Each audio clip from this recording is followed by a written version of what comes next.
Just let me know when you're gonna, and I'll go live and add you ready. Yeah, I'm done. Ready. Yeah. I'm ready. Cool. Already. Go. Go. Okay, hello everyone. Welcome to Pathfinder Norvald. We're playing a homebrew Pathfinder 1E campaign set in a land of ice and snow. So let's introduce our resident heroes. Dave plays our human rogue, Angelus the Lantern. Ad plays our half-elven ranger. I'm never going to change this ad, Ulf the Unconscious. And Lee plays our half-elf cleric, Giles. No, don't shake his hand. Our heroes are carrying a message south, and as the sat-nav says, you have reached your destination. Let's begin. Nice. All right. So you guys start in this tower. You told me last time that you basically were just going to spend the rest of the day, end it early, and maybe spend the time drinking, trying to recover and get a night's sleep. So you wake very early in the morning. Regardless of what you do, this is a relatively safe area. It's a door with a lock on. I don't know whether you want to do, you did shifts the night before. To be honest, it really doesn't matter because you're in a fortified building. So nothing eventful happened. You start with just a glimmer of sun trickling through a hole in the wall.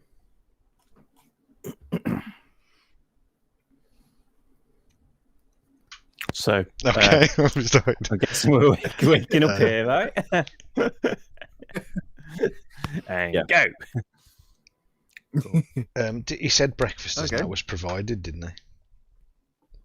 Yeah, he did. Think Yeah. yeah. So I'll have a bit of whatever's on offer. Yeah, Let's it's get a gonna bit be- breakfast in. So you guys have fallen asleep in the tower, and it is very early at the moment. So, What if- you're saying is if- breakfast isn't available. if you, I mean, food was brought to you yesterday, but no food's been brought to you as of yet today. So I don't know how long you wait or what you want to do. Cold buffet style. Nice.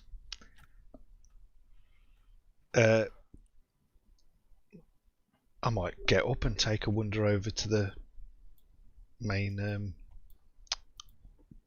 cabin. I was going to say, what's it called? Building. Cool. So as you go over, Snorri. you notice that I'll just quickly hide a few areas. You notice that the lights are off. Nobody's up. There's no servants out or anything. There isn't Hans and Olga who were bringing you food yesterday. No one's awake. The door's shut. I don't know if you try it. What time of day are we thinking? Like 5 AM or something, or 6 or? It's really early. There's only it's just barely lighter than the night sky. You've woken up essentially at dawn. Oh, okay.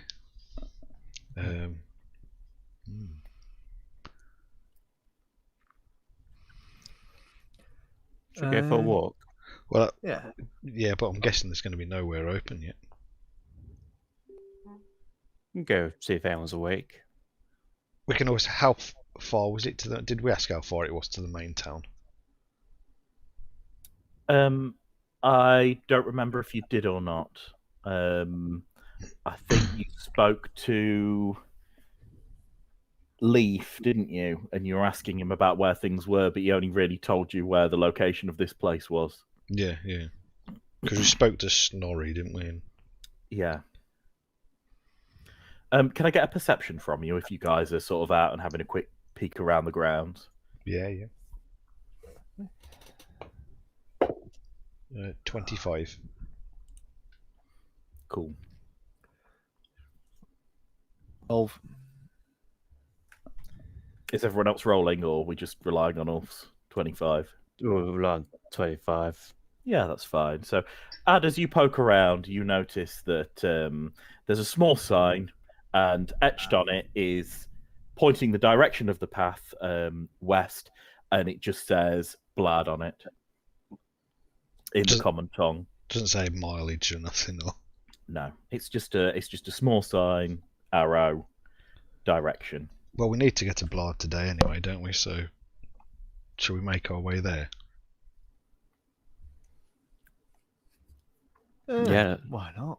Get in, get a nice Weatherspoon's breakfast and a pint.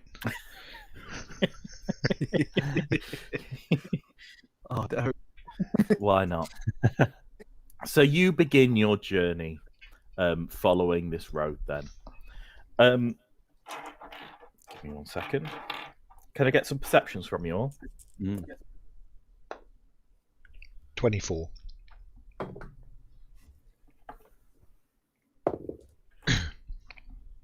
$14. Dave? 13. 13. So as you guys are walking down this path, this is just a sort of standard path. It's a mixture of gravel, dirt. There's little bits of like slabs in some of the more fancier areas in front of farmlands and things. But you notice that there's a few buildings, a few farms. They're all stretched out from each other. But you notice in a large area where there's a clearing to the right and a bit of forest, Ad, you notice that there's someone head is bobbing up and down in the ditch away from the road, and it peeks round, and as you guys come, you see a finger pressed to his lips, like, Oh, and is then he's there back somebody to else in that bobbing his ditch? head. Sounds a bit suspect.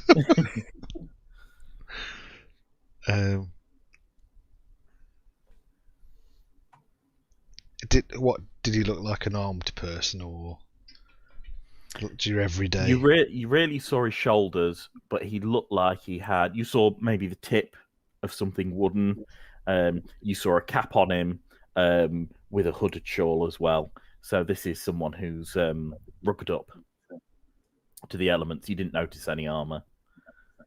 Okay, and he's telling somebody or something to be quiet. He was looking definitely at you guys, going, Oh, it's us. yeah. Oh, okay. And then he was turning away from the road, so he's got his back to you now, but he just saw you and went. Oh, okay then. So, shall I suggest that we make our way stealthily up to behind him, follow the ditch the same? Yeah. Sound good? See Yeah, what the I'm cool with crack that. is? Let's do it. Yep, can I get some stealths then from whoever's going to go into the ditch? Giles, you stay behind. Oh, poor roll. 15. Plus my stealth. Ooh, 23. Yeah. So as you guys creep into the ditch, the guy gives sort of Ulfa annoyed look because you're a little bit louder than he would probably like you to be. But as you approach him, he goes, "Shh, it's coming." What's You coming? notice that he's got a bow and he's drawing it. He says, "Breakfast." Oh, nice. Oh, I'll pull my bow out as well. yeah, me. Knock an arrow. Just in case he misses. So do you guys let him have the first shot then? Yeah. Yeah. So bounding out of the wood, you see a small deer that's sort of just, like just prancing around, and he takes a well precisioned aim to it.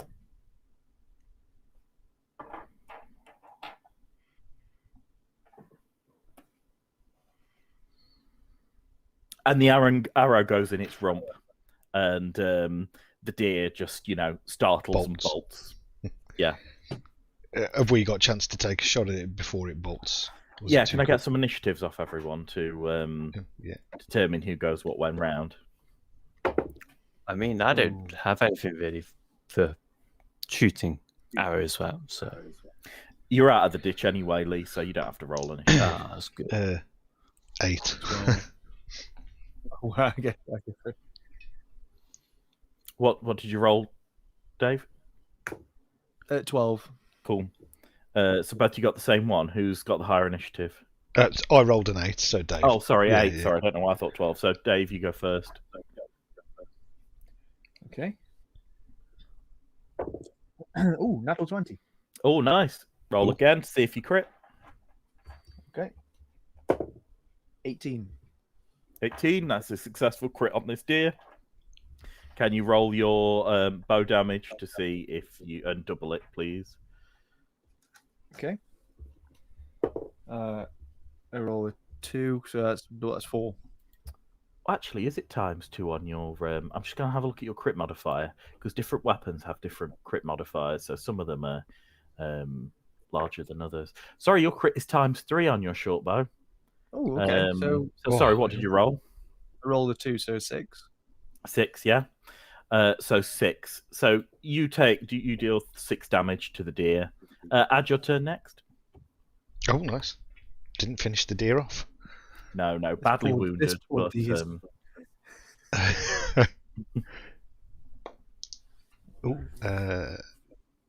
18 plus 24. 24, yeah, and also it's quite close, so you get point blank shot as well, so you get the extra Oh, plus nice. 1. Okay, so 25 then. That yeah. you would. That's a hit. Roll for damage, please. 1d8, yeah. 6. 6. Nice. Deer goes down. So deer lands on the ground and twitches, and the hunter on his turn, he runs up to it, takes his dagger out, and just slits its gizzard. I'll catch up to him and just pat him on the back and go, "You're welcome." He turns and looks at you and he says, sometimes they take more than one shot, but I appreciate your help. Depends where you hit them, doesn't it? Really. He nods. He says, I've been stalking deer all morning. My hands are a bit cold. Well, we were just lucky to bash at the right time then, weren't we? He nods and he says, well, I'll thank you kindly, stranger, and he'll tip his hat, and he begins to immediately sort of take your arrows out. He starts to tie it together and sort of strap it to his back to head off. He's keeping the arrows, I take it then. They're damaged. They're broken. They're washed. Okay. They're buried in bone and sinew and stuff. It's yeah. Nice. Can I just ask, Paris, have you got some like indicator on your screen? Because I just keep seeing your face go bright and dark, bright and dark. For some reason, my light's being weird. I don't know why. It seems when I talk, it goes darker, and then when I stop, it goes bright. I don't know. It's being weird. I promise you, I don't have any sort of indicator on my screen. Just checking.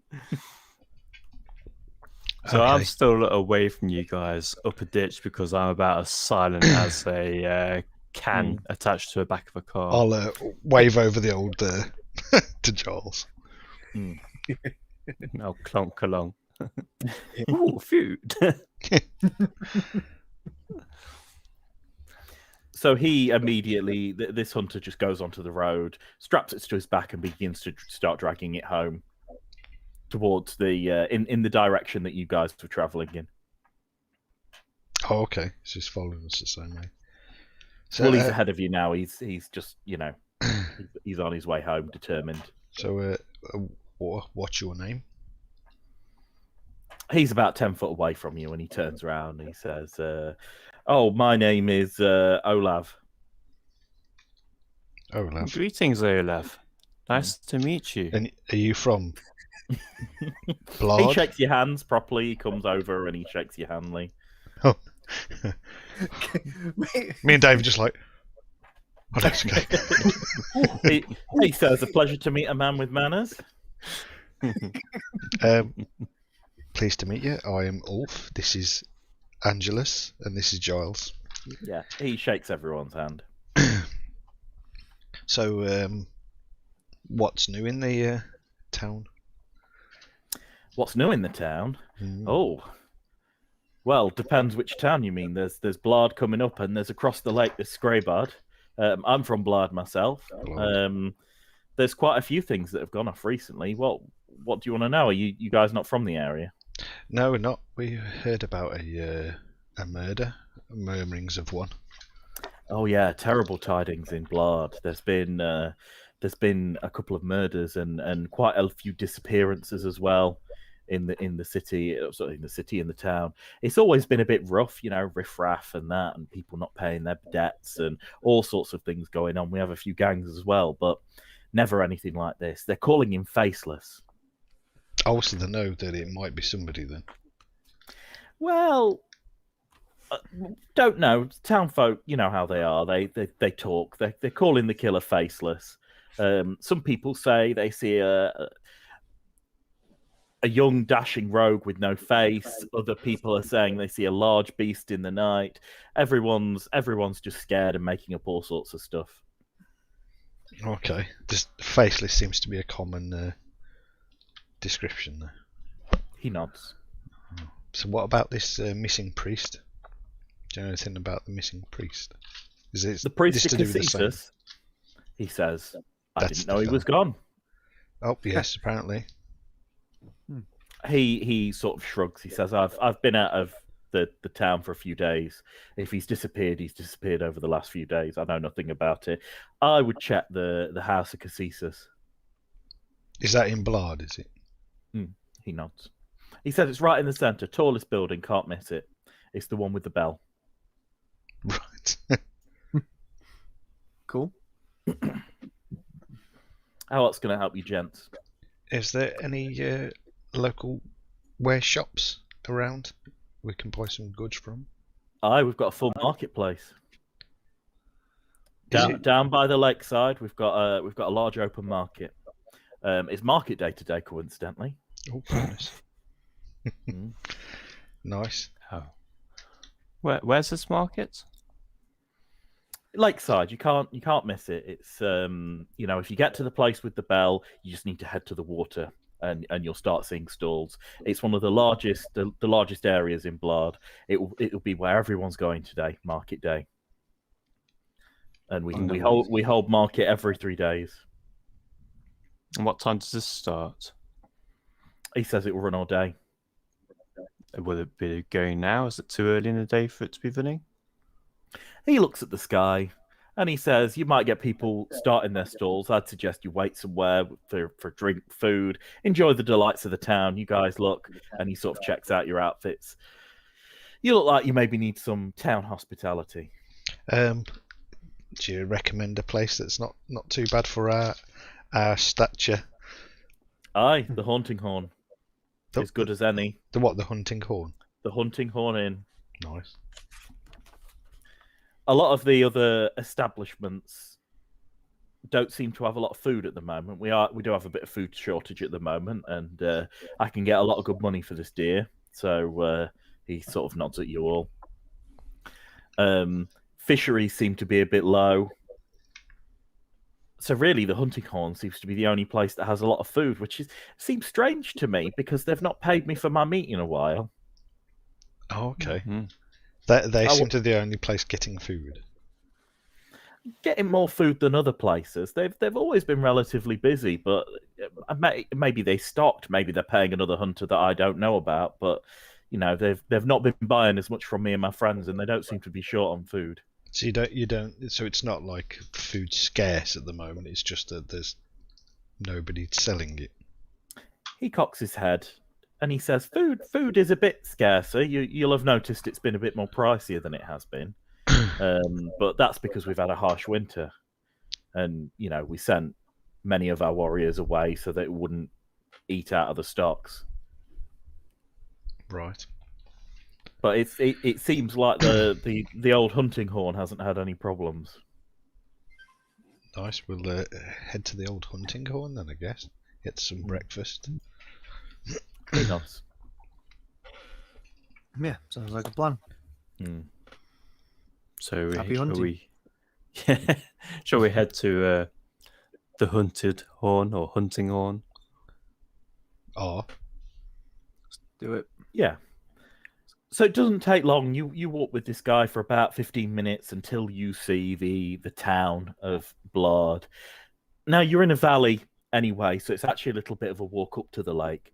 But you see a large row of buildings, and actually for the first time you see a lot of stone buildings, use of a lot of stone tile on the ground. The floor becomes a bit more firm, and the place has foundations. It's actually quite a large town, and you see the dock on the lake, and you see loads of fishing boats out at this time in the morning. Nice. Awesome. Okay. I'll change screens to something a bit more So, town-like. is there? I'm actually curious. Before we go into the hunting horn, if I just pop into one of the other establishments that seems to not be getting food. Yeah. Ooh, good shout. Yeah, I'll come with you. So if I could have a wander around and see if I can find another place. Okay. So as you enter the town, you see immediately there is a blacksmith's on your right, and joined to it, you notice that there's also like a small what's the term? Like a working house, a working man's club. So you notice there's a few people pouring out and pouring into it. So you don't entirely know what the establishment is, but you notice there's a little bit of traffic flowing through the side of this building. Right. Yeah. Well. As I walk up to the door, I'll collar someone and go, "What is this place?" So there's a man coming out, and he says, "Oh, this is the old bow. You know it from." You walk in above the doorway, you'll see the old bow. This is the Huntsman Club. Oh, okay, the old bow. So, Olaf didn't come into here. No. You guys coming in for a drink? Yeah, I'll come in for a drink. Yeah. Oh, yeah. He sort of steps out the way to let you through, and then once you're through, he steps out the place. Now, this is an incredibly small building. There's a couple of different stories in it. You see stairs winding up, but there's a small bar on the front. There's about 3 or 4 chairs, and there's 2 people just standing up having a beer. And as you walk in, you drastically populate the room. You know, there were 2 people in here, well, 3 people before that guy stepped out. Now there's 5, and there's these 2 gents sort of turn and look at you, and one of them puts his pint down and slowly steps behind the bar and says, "What can I do you gentlemen for?" Ah. Yeah, please. 3 of your finest, please. He says, he just pours them and gives them to you. Nice. And he says, 2 copper each, gents. Thank you very much. No problem, sir. So I hear there's been a bit of a problem getting food. He nods. He says, "Harsh winter. Where you been?" Yeah, pretty much in the harsh winter. We were just having a chat with another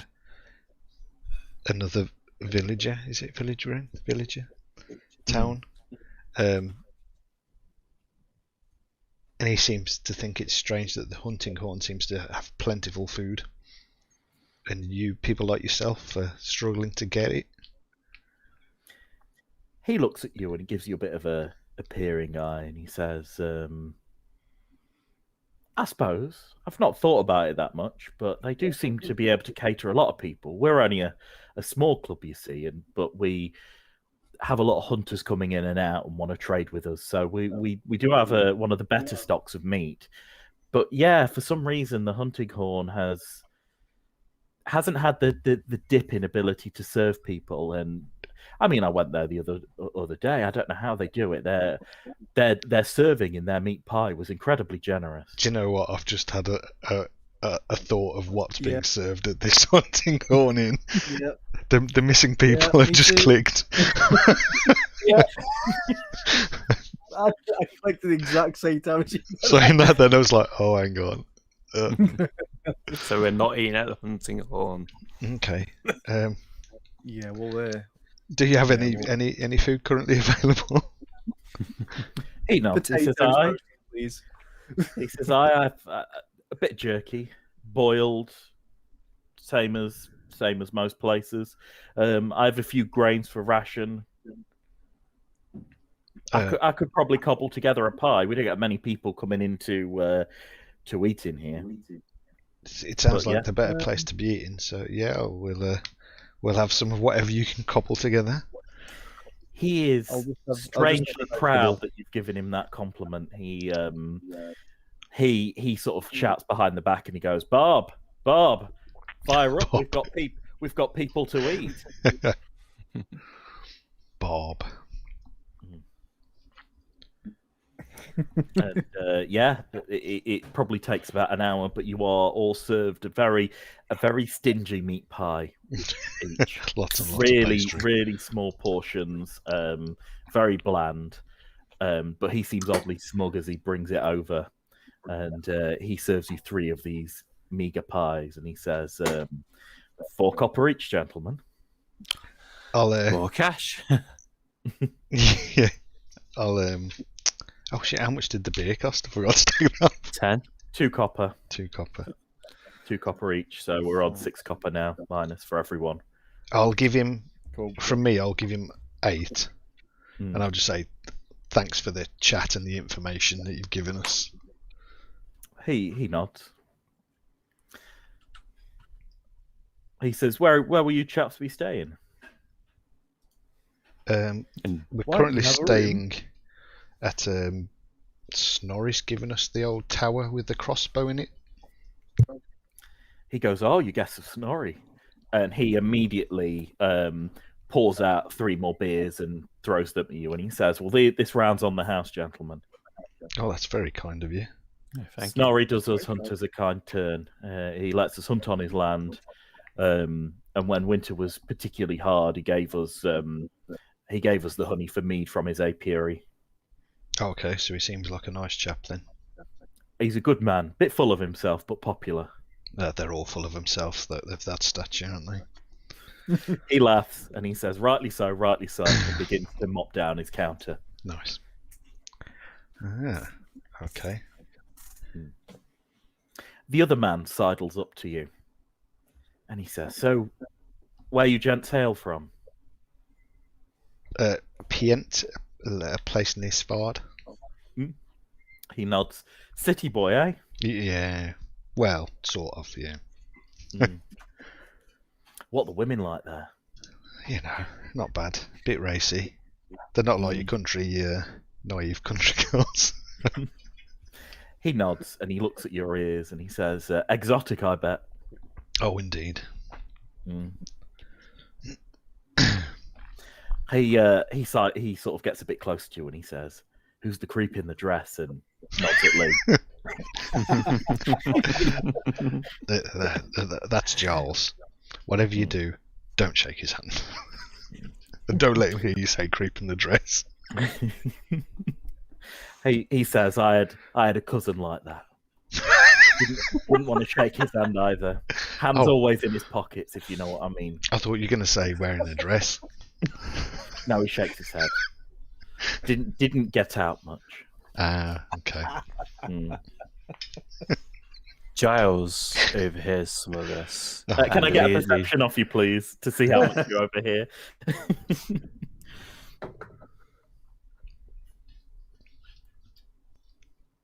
Okay, if I can read my dice.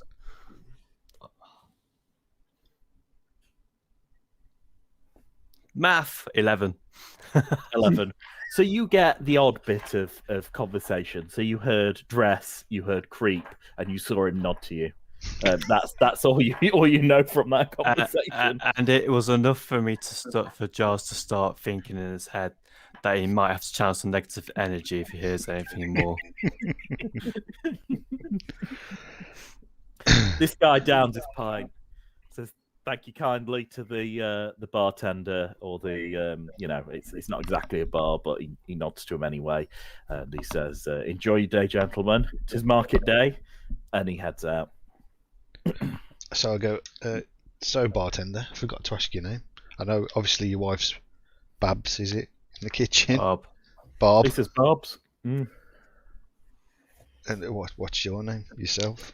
He says, I'm Modi." Modi. So, Modi, is there anywhere we could pick up some supplies in the town? Or do we need to wait for this market? Market's the place to pick things up. That's the point of market. And he kind of giggles at you like you've said a silly thing. Well, I'm used to these big towns, you see, with all the shops. And He nods. He says, "Market will be full swing. Come first bell." so now, Angelus Giles, I'm kind of curious. I feel like going over to the hunting horn and having a peek in the kitchen if I can. I'd love to go have a look. Shall we take a walk? Yeah. Yeah, let's do it.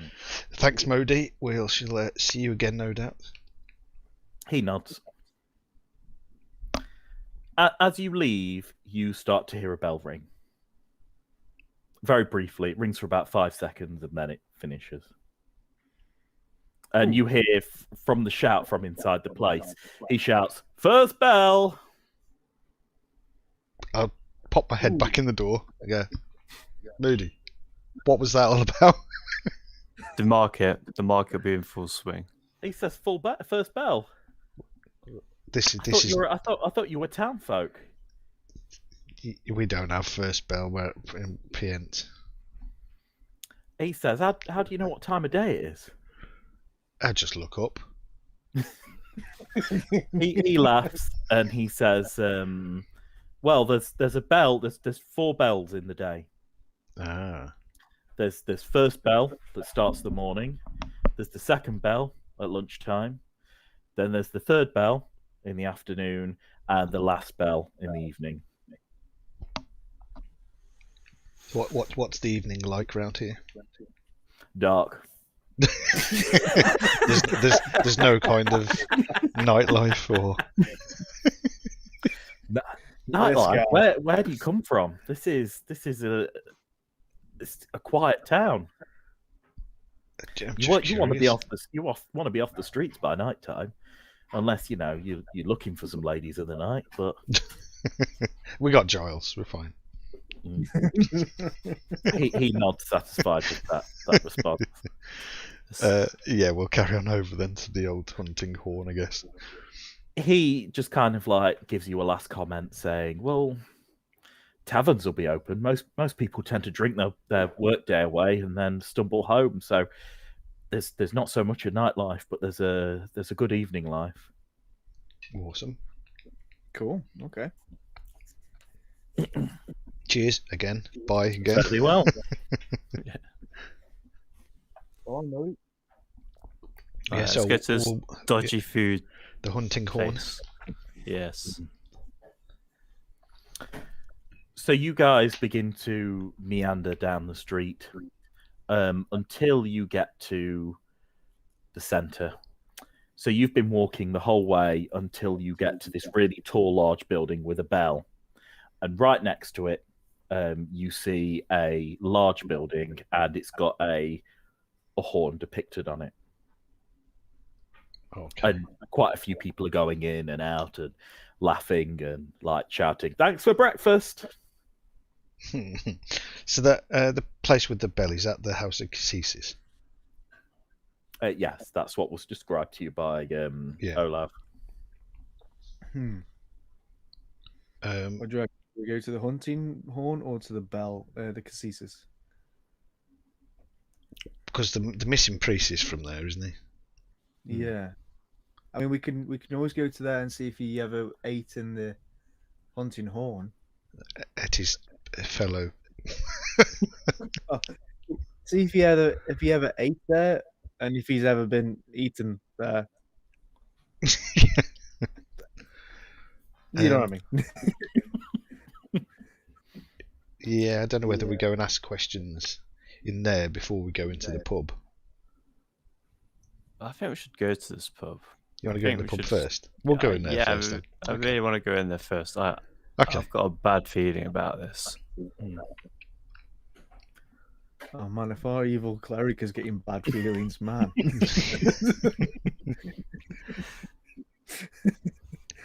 Yeah, so we'll walk into the hunting horn then, I guess. Yeah, can I get a perception as you guys walk in? Okay. Oh dear, 14.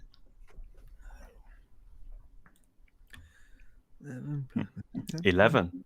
Yeah. 16. Okay, wonderful. Thank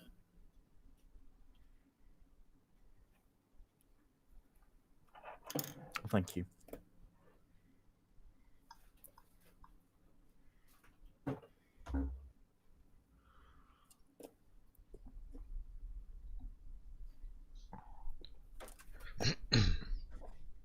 Sorry, 1 second. So as you walk in, a flood of people walk out, and as you look around the room, you see that it's quite heavily populated. So in this place, in the Hunting Horn, I'll switch to a taverny screen. In this place, the Hunting Horn, there are 3 tables, 2 really large ones, and 1 small one, and there's also quite a heavily populated bar area as well. So on one table, you see 2 hunters at the smaller table, and they're there as you walk in. The rest of the place is populated with all sorts of folk. There's a couple of Okay. Oh, What God. kind of meat? He says it's primarily venison, but there's a little bit of boar in there as well. It depends what the hunters have brought me.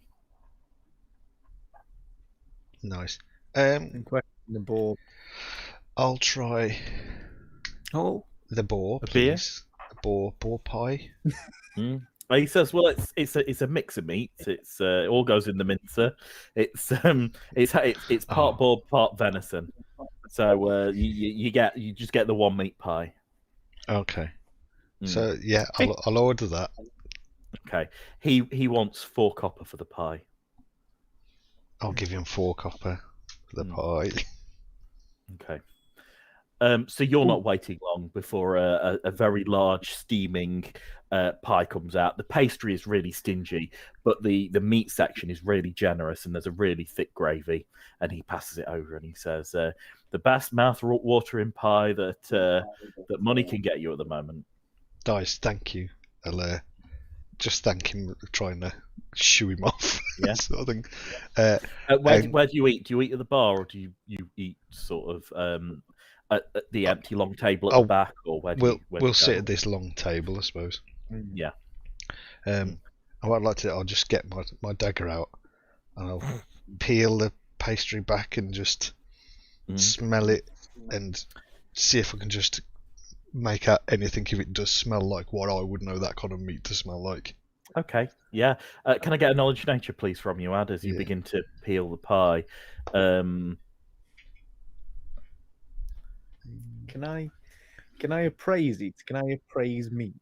Just to see what kind of meat Yeah, it sure. is. You could appraise. You could try and appraise the quality of the meat. I think it'd be a bit difficult to, but particularly once it's been cooked. But yeah, you can try and give it a go. That's 24. How discreetly are you trying to do this? Oh no. I've made sure the barman's wandered off and that. to be fair, he might just be saying Okay. how nice his food is. It's Yeah. nothing. So, so between you with your dagger out, when there's perfectly good cutlery at the side, sort of dissecting this large pie. So you've taken out a giant knife to cut apart this pie, and then there's Dave appraising it by putting his hand in, taking something, examining it. There's a waitress who comes over, and she says to you, "You folks aren't around here, but keep your funny pie business to yourself." And she walks away from you. Sorry, it's how we do it in Pient.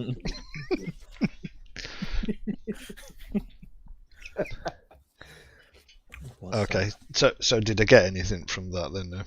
Yeah, what did you roll? Sorry, Ad. 24. 24. Yeah, it looks surprisingly how it should. It's minced, but you definitely see, I think part of it you're gonna have to taste some of it, Ad, if you're gonna really truly do. You're gonna take penalties if you don't taste it. And I must add, I must add this that that if they've got a cleric in this area, they can always purify food and drink. Yeah, which means you may not even know. Ooh. Ooh. Ooh. I'd like. Just the thought of it would disgust me. No, not that. Like, no. You're not going to taste them. There'll be some penalties then for you not. But based on what you look like, the fat consistency seems right. The mint seems all right. You've had a meat pie before. It doesn't smell any different. It's got that sour smell from the curing process of some of the meat because it's they use the sour way in order to preserve it. But there's also fresh game in there. There's that sort of so there's definitely fresh deer in this. Okay. Just kind of bulked out with priest. Bulked out with meat that you assume is pork. Yeah. Okay. Right. I will pretend to go cheers excitedly and accidentally knock the bowl off onto the floor. Yeah. This is very obvious. The waitress comes over and she gives you a scowl. And she raps on the table and she says, "I don't have to put up with this, you know. You guys can go elsewhere." Apologies. I think Ulf should have a smooch around. Well, is there a door to a kitchen? Is that what I was going to say? So there's a large fireplace where that waitress keeps going over. Yeah. And then there's also an oven behind the bar. So there's two places things are being cooked. There's a very large stew in the main fireplace where people are sort of relaxing and sitting next to, and the waitress will come over and she'll just either ladle things into it and ladle things out of it, and then she'll go over and the barman will just roll his pastry and put it in the oven behind him. So there's like a 2-tiered cooking system, but it's really transparent. It's really out in the open. There's no back kitchen or anything. No, there isn't. Like, you even see her get the meat out of a barrel, and sometimes she goes out. There's a door which you don't know whether it's through to another room or out to the back, but there's a lot of light that comes through. And she goes out and she comes back in, and again, she's sort of, it's very open and transparent. There doesn't appear to be any back rooms. There's a set of stairs that leads up, but you don't know what's up there. But people seem to be coming down and having breakfast and moving on, so you assume there's rooms here. Okay. We would try and find the storeroom, couldn't we? I know everything's in barrels, but it needs to come in somewhere. It mustn't just storage there, surely. So there's 4 crates by the fire. There's 3 large barrels behind the bar, 1 really large barrel, 2 smaller ones, and this is where the smaller ones where he's getting his flour mixture from. And there appears to be lots of different storage areas behind the bar. So there's both underneath and overhead storage. Okay, and there's no other rooms. There's just like a door that seems to go outside. Yeah, but occasionally things are brought in. So the waitress will go out and she'll bring in a small crate or a small barrel, and then she'll take an empty one out. So, can I head back outside and head round to the rear of the pub? Yeah, of course you can. Yeah. Quite easy to do. You leave. You notice that there's a guard on the door when previously there wasn't, and it's a man in a standard sort of uniform, and he just nods at you, and he's sitting on some barrels. As you go round the back, it's not a problem. You just see a load of barrels in an alleyway. A couple of barrels, a couple of crates, and you even see the waitress come out, take a crate, and she sort of gives you a glare because she recognizes you, and then walks straight back in the place. Can I take a peek in these barrels? Yeah, of course you can. Are you going to be stealthy about it? Yes. Can I get a stealth from you, please? If she comes out again, I'll just pretend I'm peeing up one of the walls.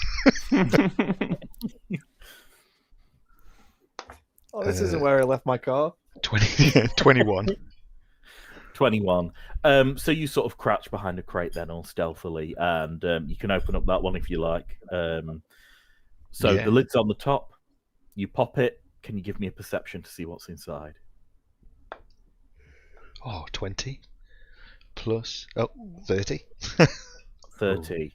So you open it, and there's a lot of paper in there, and between each layers you see pastry, really sort of blobs of like packaged pastry. But you notice that the bottom of this wobbles of this crate. Oh, like it's got a loose false bottom on it or something. Yeah. Okay. Basically. To open it, you're gonna have to take some of this pastry out. Oh, but I'll take the pastry out then, yeah. Yeah, so you start emptying this pastry out onto the floor, and you notice that as soon as it comes up, it's just a large roll of mincemeat, already pre-minced. And as you're doing this, and as you're extracting it, and you're inspecting this mincemeat, the waitress comes out again, and she sees that you've emptied the contents of the crate, and she goes, "Get out of here, you fucking animal!"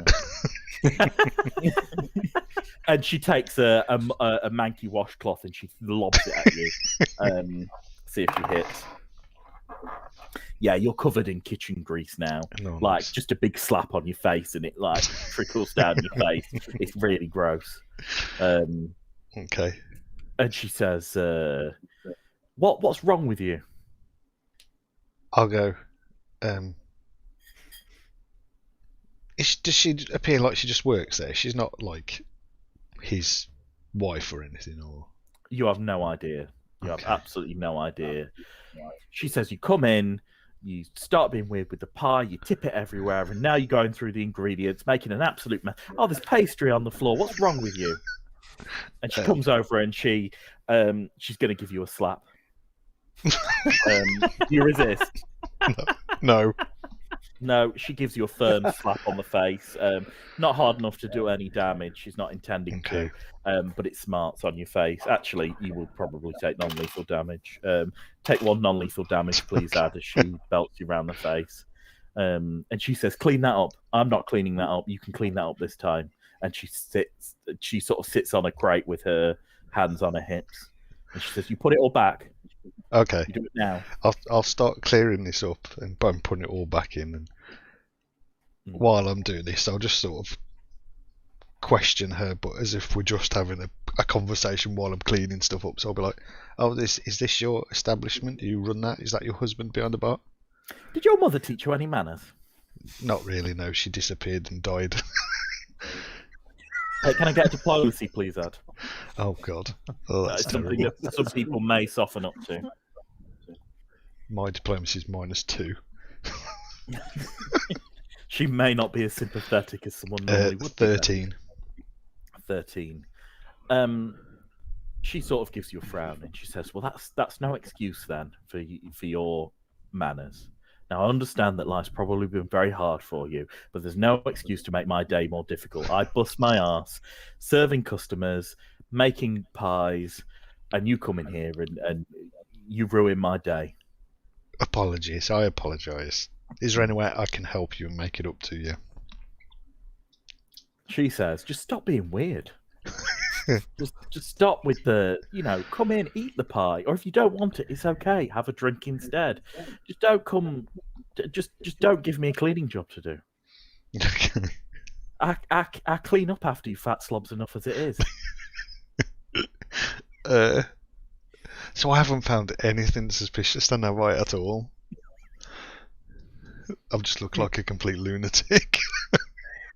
I mean, the crate has a false bottom where the meat is. That's a bit. Yeah.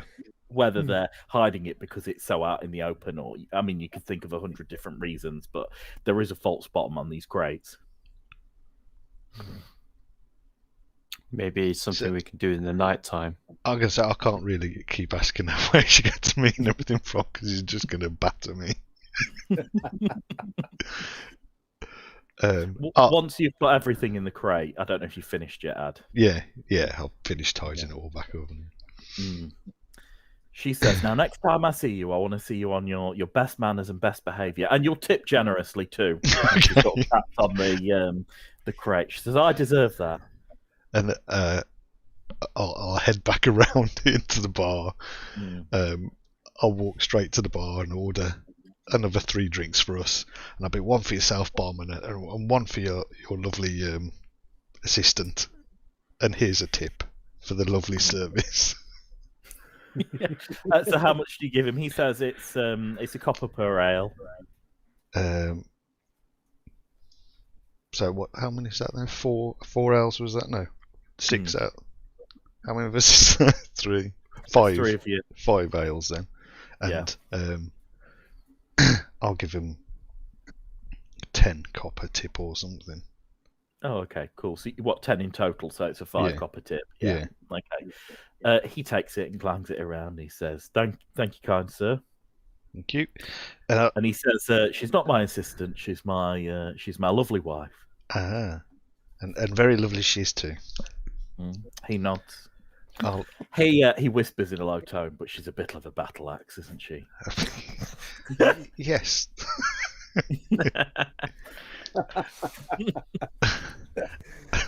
I'll make my way back over to the table, and then I'll just say to Angelus and Giles, there's something strange with the crates they've got outside. They have false bottoms in them. So they're full of pastry, and then in the bottom there's a false bottom with a mince meat in. The meat doesn't look suspect, but it's a bit strange. That's an interesting. Ulf, what have you got on your feet? Don't know who that is.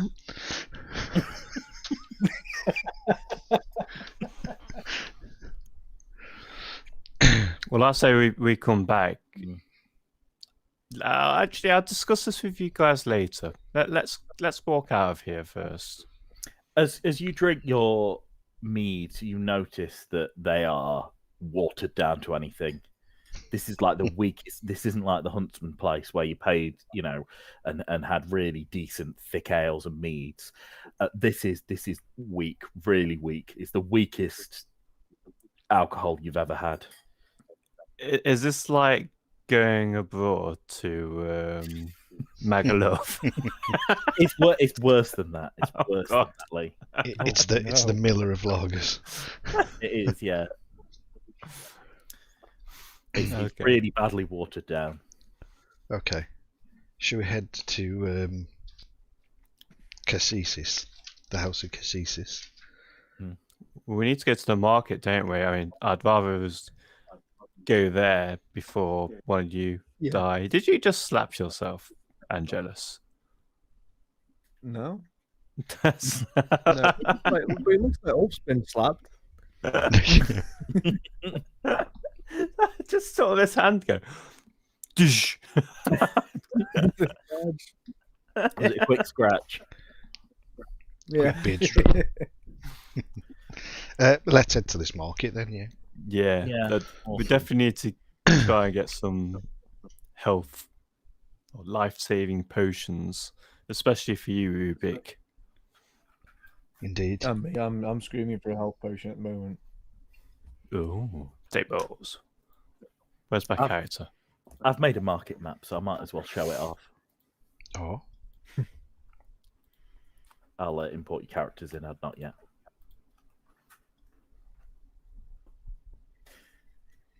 So you guys crop up at the market, and you notice it's quite busy. There we go. Your character's in. Cool. So there's a lot going on. You see all these different stalls with big, colourful, like sort of gazebo-like drapes, and there's lots and lots of goods. Where do you look first? I'm going to this first table where my character is. Yeah. Yep. Cool. So you go up to it and you see a small pile of books, a little bit of pottery, a couple of more exotic trinkets, but this is kind of like a bric-a-brac stall. Can I get an appraisal from you? What is my appraisal? Hang on.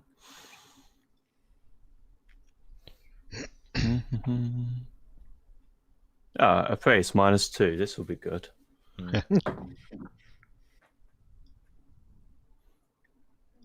17. Yep, all tat. Brilliant. Thank you very much. Get to this table. This bric-a-brac merchant's like really happy you're coming up, and he's like, "Oh!" And then you bugger off as soon as you arrive. He's like, "Oh." The next stall you see a lady, and she is coughing and shivering, and she's got a rag over her, and she's just like shivering, and she looks really pale and drained in the face. And you notice that there's a load of like iron nails on the table. There's some hinges. There's a couple of really basic weapons like daggers and things like that. But she, as you guys come close, she says, some goods from our forge, and she's shivering. I mean, I would ask her for more if she's all right, but you know, chaotic evil. I think I'll leave it to one of the other guys. Go on, Dave. You like the ladies? Yeah. Hello, fair maiden. How are you today? What ails you? You look up, and this woman is not fair at all. Can I get a diplomacy though? She's probably maybe looks a lot older than she actually is, but she's an elderly lady, and she is just really obviously blatantly poorly.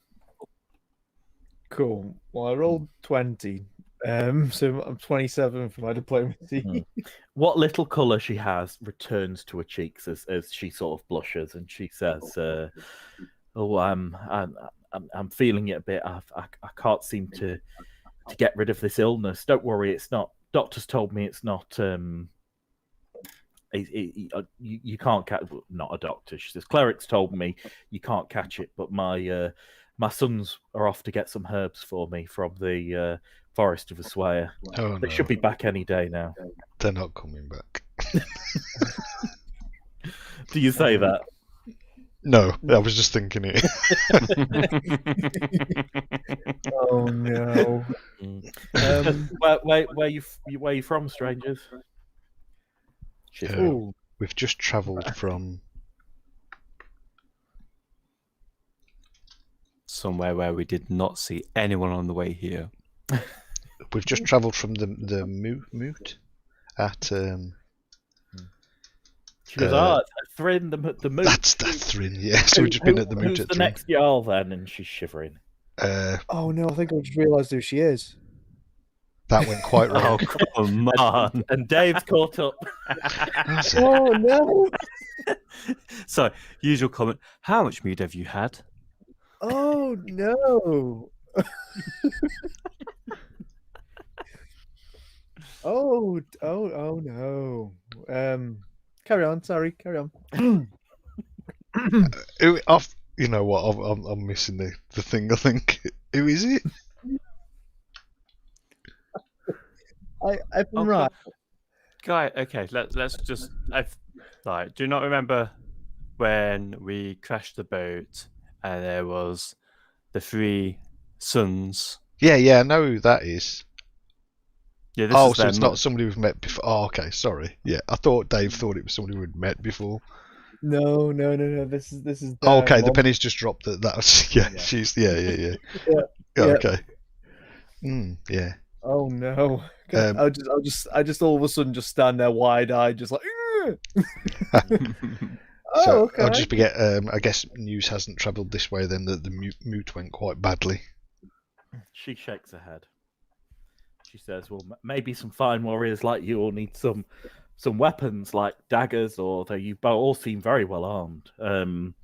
But I'm sorry there isn't more to offer. But I'm afraid my sons aren't here at the moment." Can I ask, where do you eat? She looks at you and she says, very kindly, one of the hunters that's been looking after me, a family friend. He's been dropping off whatever supplies he can. We've not had a lot of trade recently. There's a new blacksmith opened up in Scraybard, and lots of people have been heading there because they can sell their goods much cheaper. I would like you to go eat. Where's that pub that we went to? Or the tavern? The Hunting Horn. No, not that one. Oh, the old bow. The old bow. So you're going to get the old bow, and I'm just going to toss 50 silver. Oh, that's very kind of your character. Make sure you eat it. Don't worry. Her time will come. I thought you were trying to get her to eat human flesh. No. What you suspect is human flesh. I'm intrigued to see if she gets better if she doesn't eat where she has been eating. So I'd like her to eat somewhere where we believe the food will be of better quality and not from Tesco's 10 years ago. Yeah. Okay, so she takes the silver gladly and she says, "Why so kind, stranger?" I just want to make sure you get fed well. She nods. And but she you must eat here. She nods and she says, "Well, the hunters are a good sort, so I'll put this coin in their pockets." And she says, "Anything from the table? Any nails? You doing any ironmongery? You know what can I do you for? You strong chaps look like you'll be doing some maybe logging, hunting. Do you need arrowheads? Do you need arrows? Do you need what do you need?" How many arrows have you got, guys? I clearly don't need anything from this person, but I've got plenty of arrows, really. I mean, I've got loads of arrows. I've got like 40. I've got loads of crossbow bolts. Have you got any like axes? Any like throwing axes? No, she doesn't. She's not well stocked in the axe department.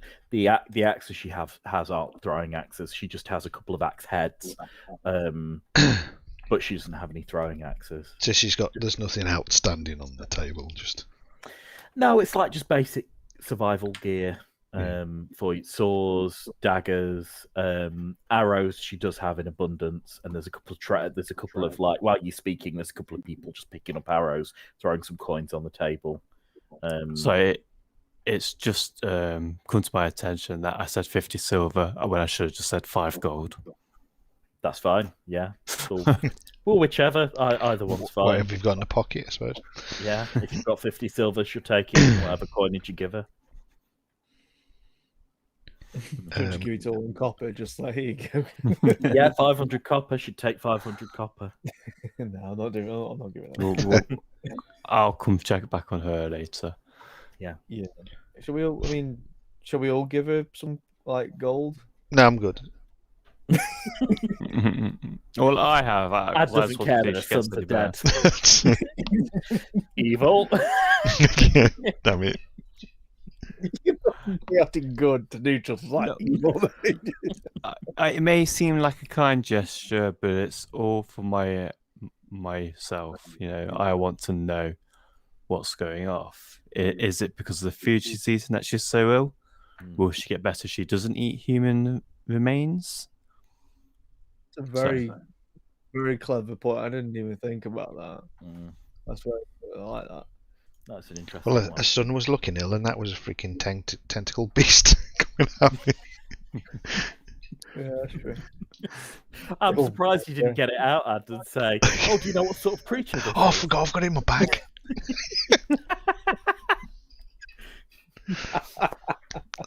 I'm glad you reminded me of that. Should have threw it in the mince. What? Yeah.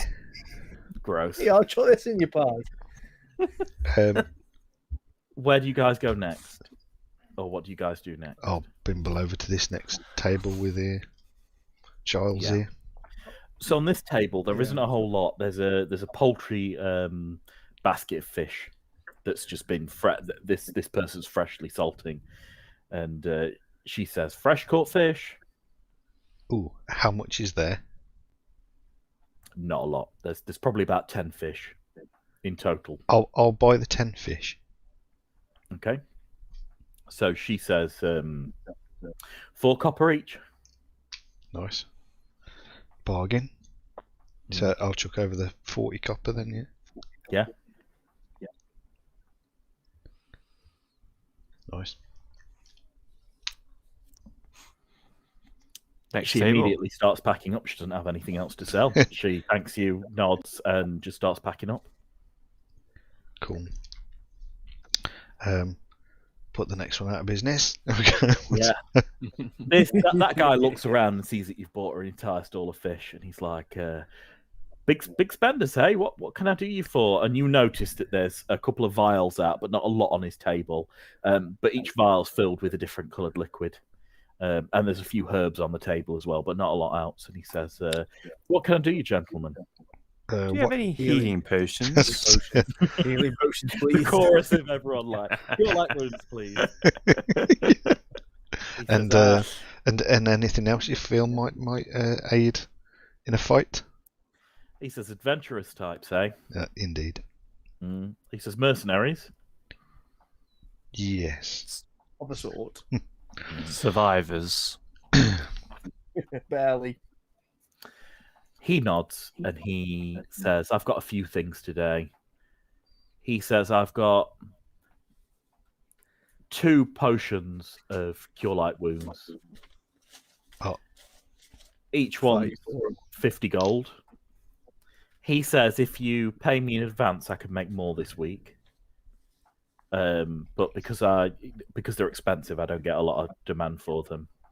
The other things I have as well is I have an elixir of truth, which I've had on me for a very long time. And if someone drinks this, obviously they have to tell the truth.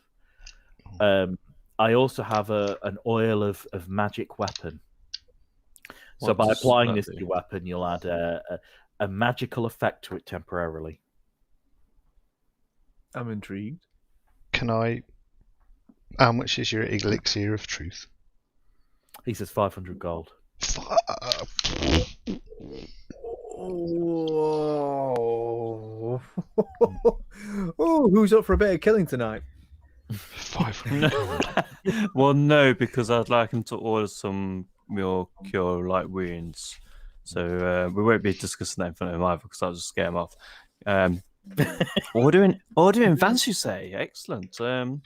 So Giles looks at him with a smile on his face and says, I'd like to order 4 cure light wounds in advance, please. He says 200 gold, please. I hand over 200 gold. He says it'll take 3 days, so you'll see me next market day. Okay. He's got 2 on him now, do you say? Yeah. So, do you want one of those, Angelus? Yeah, I'll buy one of them with you. Yeah. I'll buy one then if Angelus buys the other. He says that's 50 gold each, gentlemen. No problem. So he needs to come back here in 3 days for my cure light wounds, and I swear if he does me over, I'm going to kill him. I'm so tempted to buy this. He takes out a silvery substance in a small green tincture glass, and he says, "You sure I can't interest you in this oil of magic weapon? Pour it on a blade, and you'll be able to fell the sturdiest of creatures." How much is that? Does it work on? He says 50 gold pieces each. He says I've got quite a few. Yeah. He says I overmade them. How many uses is in a vial? 1. Just 1 use. Pretty sure I've got a spell for this as well. Would it fell a giant? He laughs, and he says, "A giant," and he says, "I don't profess that it would do something so grandiose. But just for 1 minute, you'll get a little bit of extra damage. Think of it like having a really sharp knife as opposed to a blunt knife. It'll also be able to hit creatures that wouldn't normally be damaged by physical attacks." He says, I ordered loads of these because I made a load of these because there was a ghost up in the woods in the north, and a huntsman came and ordered it, but he never came back. He never finished paying me, and that's why you cure light wounds is in advance, because I'm sick and tired of making things and then people going away and not paying me. So if you need to slay a ghoul, a ghost, something that you need that little extra bit of damage for. What's that called? Again? It's an oil of magic weapon. By the way, guys, I have a level 1 spell that does the same thing. Should you ever need it, but obviously I only have 4 of these spells a day. I mean, it wouldn't be bad to have it in our inventory just for a rainy day. I'm thinking your level 1 spells need to be Cure Light Wounds. You're probably right. And how much were the Oil 50, of Magic right? weapon? 50 gold each, Another and he 50. says I've got 5. I'll take one. I'm going to leave it. I think. Stab someone in the back. The Oil of Magic weapon. I don't suppose you can do a discount on the Elixir of Truth, can you? Can I get a diplomacy ad Oh, no. for a haggle? Oh no! It's just put the price up by 100%. So mine's -2, so that's 15. He says I'll do you 10% off. I'll let go for 450. Or if you buy it, I'll chuck in another potion of Cure Light Wounds free. He says same result. Yeah, I'll do it then. Yeah.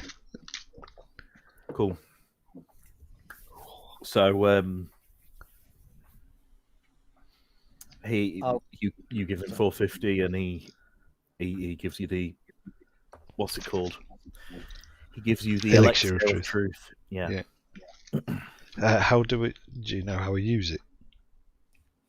How can it be used? Is it drunk? Shove it down someone's throat. Okay, good. Yeah. I've bought 1 Cure Light Wounds off him and 1 special weapon oil. That's right. Yeah. Perfect.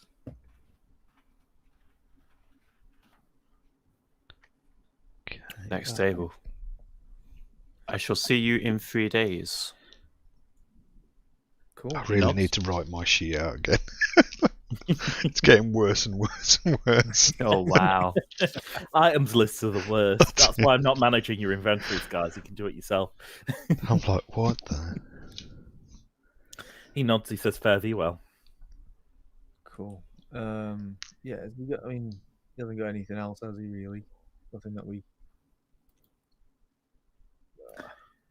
He says, "Is there anything you want? I can make things for you in advance. You're coming back to me anyway. What sort of effects would you like? I'm limited on what I can do, but I can do oils for your weapons. I can make people stronger, faster, smarter." Ooh. What about a strong? How much would a strong potion be and a speed potion be? He says, "I can do you a potion of Cat's Grace. It'll up your agility quite severely, but it'll be 300 gold pieces to order it from me. It's a very expensive one, and it'll take a little bit longer for me to brew. That's why it's more expensive.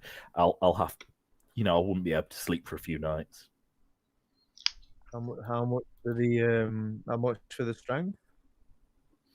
What is that saying? He sort of takes his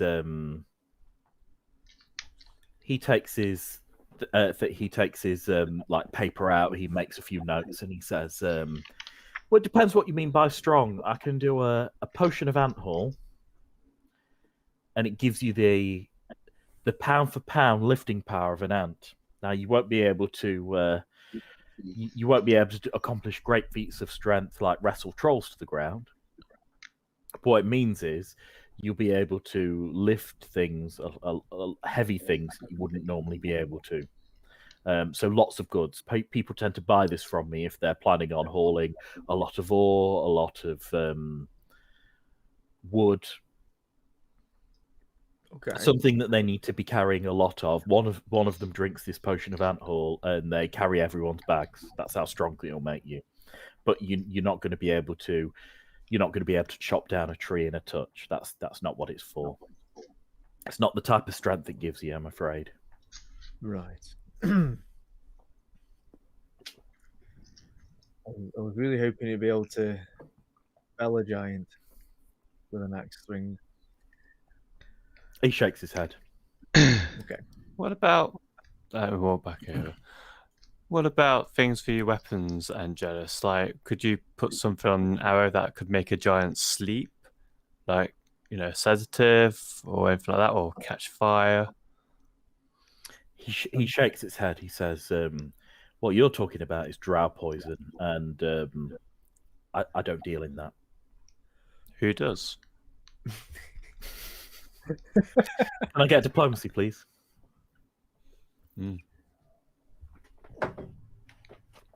If you know, well then. What is my diplomacy?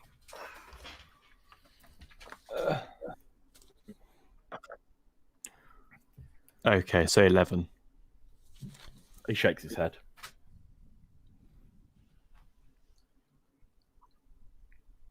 So you don't know who deals with it? He says, no.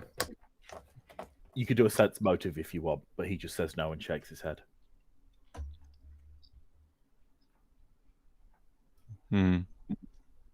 Yeah, I'll do sense motive. Cool. Ooh, that's a good score. What's my sense motive? -5. Is it? No, I don't know what it is, but it's. I know God you don't have damn great it. charisma stats. Where is it? Your sense Oh, here we motive are. Oh, is it's 2. Which means it's 21. Nice. Yeah, he's totally lying. His no is so shifty. Okay. So I ask again. I've just spent quite a lot of money with yourself for some potions, and we're trying to protect this area from big giants, and you clearly do know who deals in this. Could you please tell us where we can get some? He says in an undertone, he says that stuff is illegal here. I can't. It's not worth my livelihood. I'll give you an extra 50 gold. He looks round and he taps on the table. Okay, so I place 50 gold on gold the table. do you have, Giles? He taps on the table again. No, 50 is as much as I'll go. He says 100, and I'll tell you. Go on then. Can I? What? He scoops it into his pocket quickly and looks around, and he goes, "Oh, thank you for doing business with me, gentlemen. Of course, I'll add more potions onto your order." And then he goes in an undertone. He says, "There's a hunter who lives on the north side of town, and he provides you details of a house that you need to go to." Mm-hmm. He says, "Knock on the door," and he gets it in. He says it's illegal to use because it poisons the people who eat the meat. But some hunters use it without paying mind to what they may inflict on the people who buy their meat. It's very expensive, though. Very expensive. People only do it when they're hunting really big game. Okay. Well, thank you. Ian, if we don't get any of that, gives us some great information. I'll ask him and go, are you ever interested in buying items? He shakes his head. No. He says, I grow all my own herbs. I trade with who I need to trade. I'm not interested in procuring items. Know anyone who would? He nods. He says the jewelry merchant often trades, turns over jewelry, and he nods to the woman who's next to him. And there's a crowd of women in front, and a sort of a servant man who's picking things up. Okay. Well, since I've just spent, he says, I try there. Shed loads of gold, I'm going to see if I can sell some. So I'll greet the jewelry merchant. So she's currently engaged with these two ladies picking things out. They're putting pearl necklaces on and things like that. And she says, "Good sir, wait a moment." And she continues just doing this. How long do you wait for? I'll wait until she's ready, I suppose. Cool. These ladies shop for half an hour before God. that she's free. So they're, continuing to try things on. They buy a few things, servants get things, and then they walk away. Sorry, Dave, were you going to do something? Sorry, I was just saying, I'm really sorry. Whilst I was waiting there for a moment, Yeah. Kind of stood there. Can I ask this gentleman again? Can he give me a potion or like an oil or something that imbues my axes with returning to me? If I throw them, would they return? No, he shakes his head. He says that is something that an axe of legend would do. It's not something that I can do. Cool, no worries, that's fine. You'd be looking at some sort of master magical smith producing that, who would be heralded in, all the world around. There might be someone in Svard capable of doing that, but not here. Okay, no worries. Giles. Hello, sir. I just want to get these two's attention for a second here and just make sure that they notice the same thing I did with this poison that we may get hold of can cause people to become extremely ill. Poison? Yeah, so this to knock a troll out or a giant. Oh, the oil of... The drow poison. The drow poison.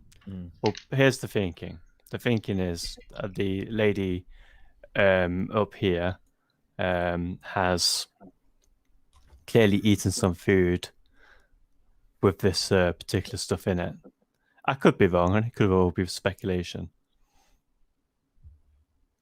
Okay. Should we all look at her and be like, okay. Just worth noting. Okay.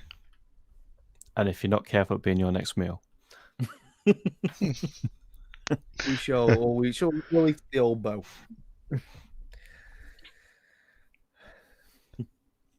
I'll wander over towards Giles and just watch. Boredom. Half an hour later, then, this woman turns around and she says, "How can I help you, gentlemen?" Are you interested in buying any goods? She nods, but looks you up and down first and says, "Depends what goods you have to offer." I'll place on her table a bag of assorted trinkets, 2 silver rings.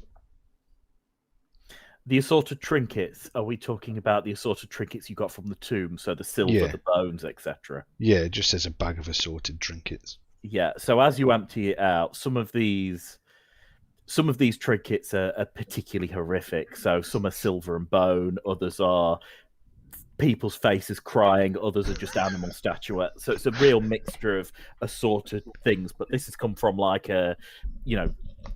these were sort of Giles's ilk of people. Yeah. So all of these are precious relics of silver relics of necks. So as you shake them out, she's a bit horrified. She says, "Oh, ghastly." So all can be melted down. Have you still? Scrap value. Sorry, I have to. I can't remember if I still got this or not, Ad. But have you still got the hand? I gave that to you, didn't I? Didn't it smash or something? Didn't you smash it? Yeah. The hand broke after that encounter. Yeah. So the only hand you've got is the one around your neck, Lee. Okay. I forgot that was around my neck. You just got this withered person's hand just flapping around you. Oh, I've forgotten it's there. It's no idea. I know I've got some rings on me, but I've put in caps here. Do not get rid. so I better not sell that. Yeah, so I just got them 2 silver rings as well. So she's going to pick them up and she's going to weigh them, and she's going to say, "Well, I have to try and dig out the bone." She's going to offer you. She says that the silver's worth something to me, but probably quite a lot of trouble for me to melt down. This isn't my wheelhouse. I could offer you 91 gold for the trinkets. The 2 rings I could offer you at 10 gold each. Deal.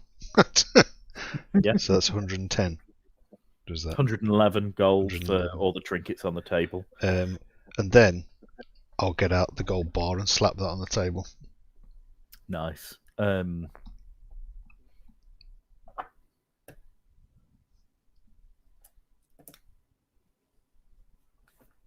sec. I just need to double check its value. I don't want to. And platinum pieces are 20 gold, aren't they? Oh, sorry, 10 gold. 10, yeah.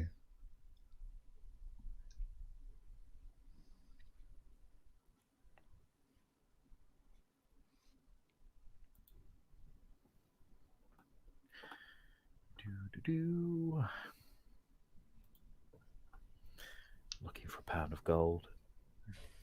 Okay, so she says she'll take it for 25 gold pieces. Oh, is that all for the gold bar? Yeah, it's a pound of gold. Okay, yeah, I'll take that then. Yeah. So she just makes the trade with you. Nice. 136 gold. Back up. You notice she divides, the trinkets that you've given her. She divides some of the more exotic-looking trinkets into one pile and a couple of the more ghastly things into another, and she puts them into like 2 separate piles. And she's like, right, I'm going to dig out the bone of this and maybe put it on a brooch and do this and do that. So she's already deciding what she's going to do with it. Cool. She'll make a good profit off that. Can I walk up to and drop 3 silver rings on the table and say, what can I get for these? I think I've got 3 silver rings somehow. Yeah, so she looks at them and she says, I'll give you She looks at them. They all vary in quality, these rings. Sorry, I'm just quickly determining their wealth, their value. I'm also going to be quite awkward and drop something else on the table. Jesus Christ, Dave.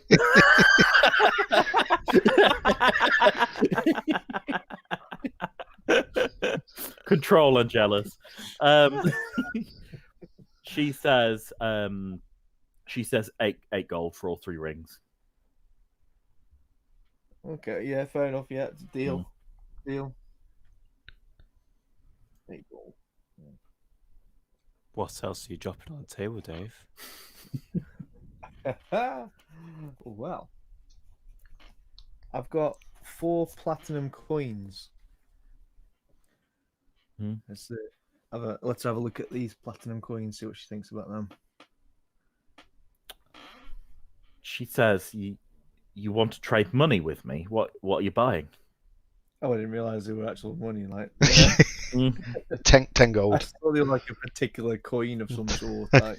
So as you place it down, she says, maybe you're not so familiar with coinage of this stature. So it's 10 copper to a silver, 10 silver to a gold, 10 gold to a platinum piece. She says platinum is something my wealthier clients tend to trade. So that'll end up being 40. Why is looking down? Can I just pick it up and put it in my pocket? What? One of Dave's platinum pieces? Yeah, well, it's put on the table, isn't it? Yeah, can I get a perception, please, Dave? And a sleight of hand from you, Lee. 18. I rolled 18. Hang on. What are my perception as well? Yeah. 23. I don't think you have a sleight of hand, Lee. I don't know if it's something you can use unskilled, actually. No, I'm sure you'd be able to. You just take a -4 on it. No, that's no good then. Considering I got 10. Cool. So he's looking at you, and while he's looking at you, you pick it up and put it in your pocket, and you obviously see it and jealous. Can I? Go on. You don't know what it is. Don't see why you should have it. He knocks over a few trinkets as it's like so obvious. It's like he pulls on the tablecloth, he rattles all the gems. He's just like it's like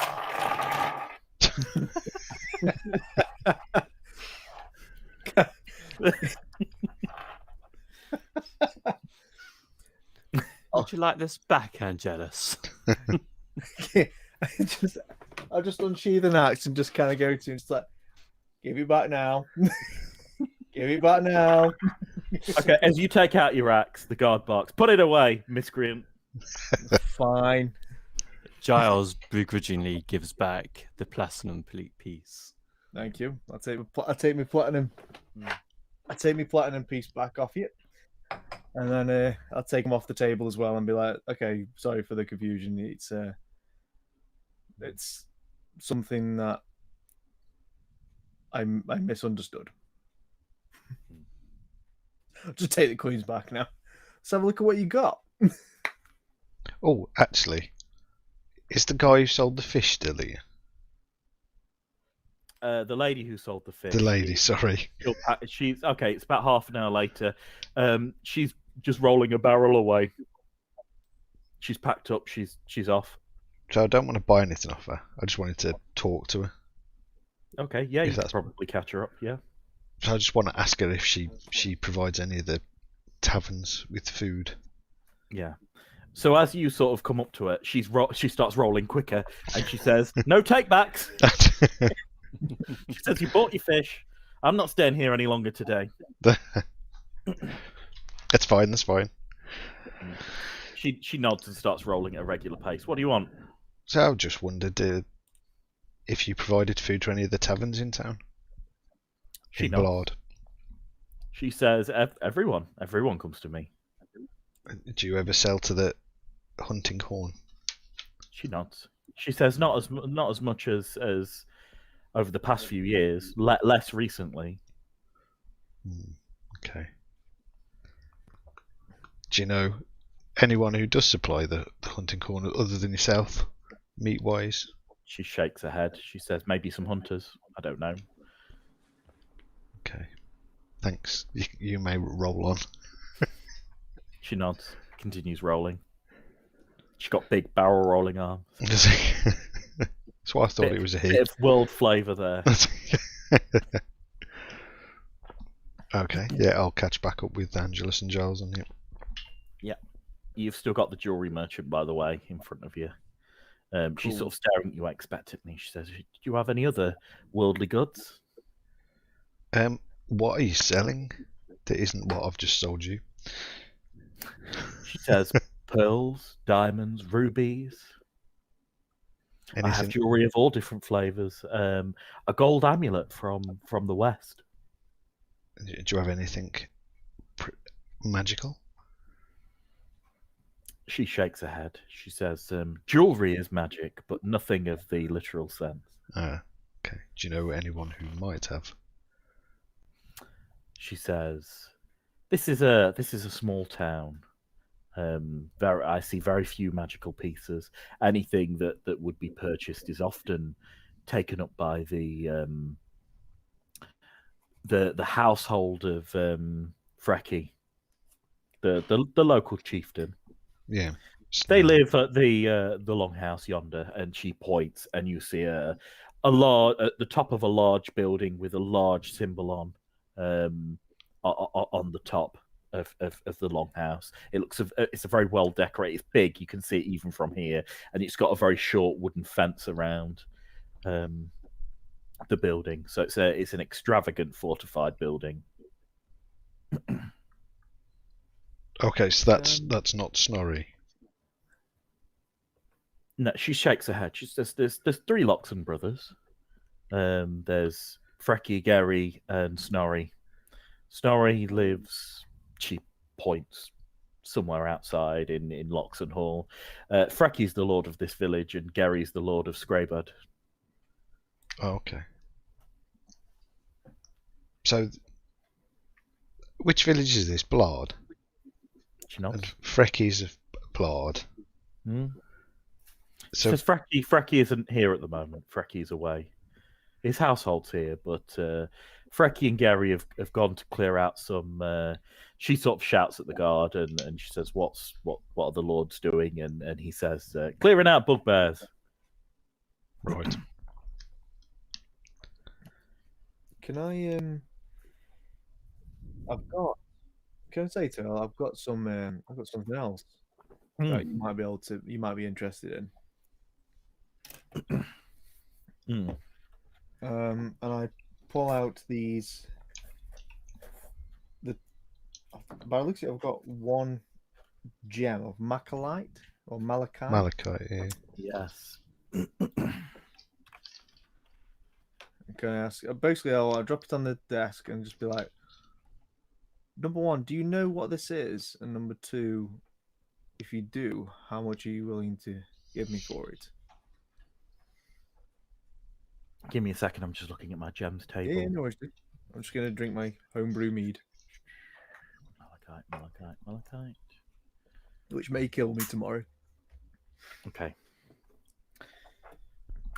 She examines this and she says, "Oh, this is an exceptional piece of malachite.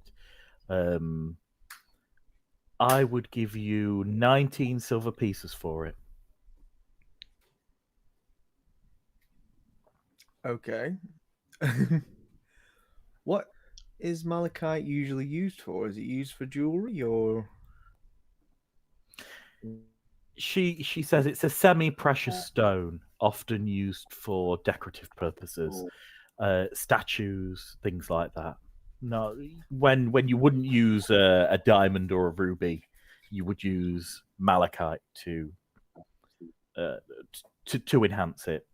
Often used in for example, the horn inside of the Temple of the House of Cassius, that's covered in various semi-precious gems like malachite, quartz, etc. Okay, that'll be something to nick later, guys.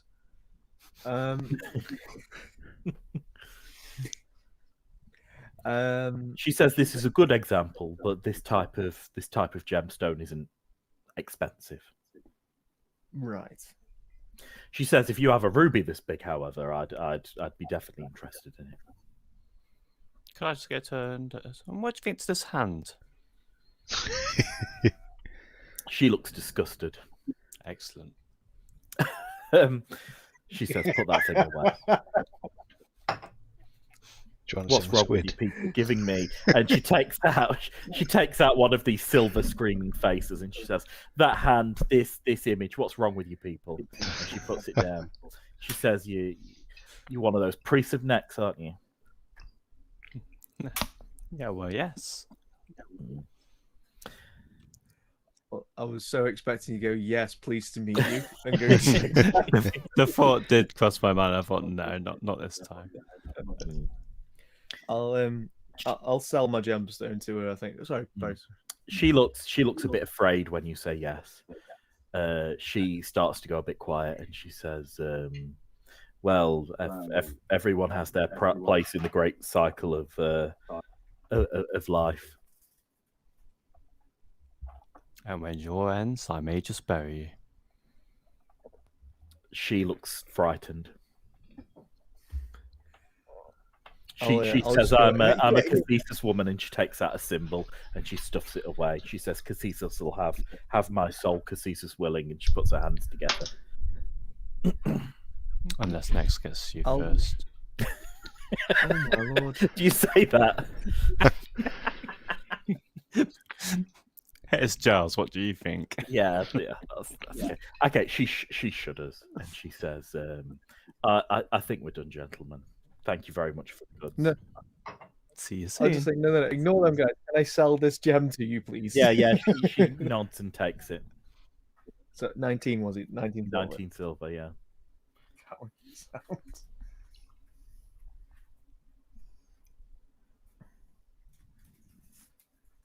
Don't you all still have malachite on you? Do you not split it? Did Dave not get the larger pieces and you guys get the smaller ones based on my... I've never had any written down, I don't think. Maybe you sold some to Barabbas. I think we did. Yeah, definitely got rid of mine. I've still got an eye in a red jar.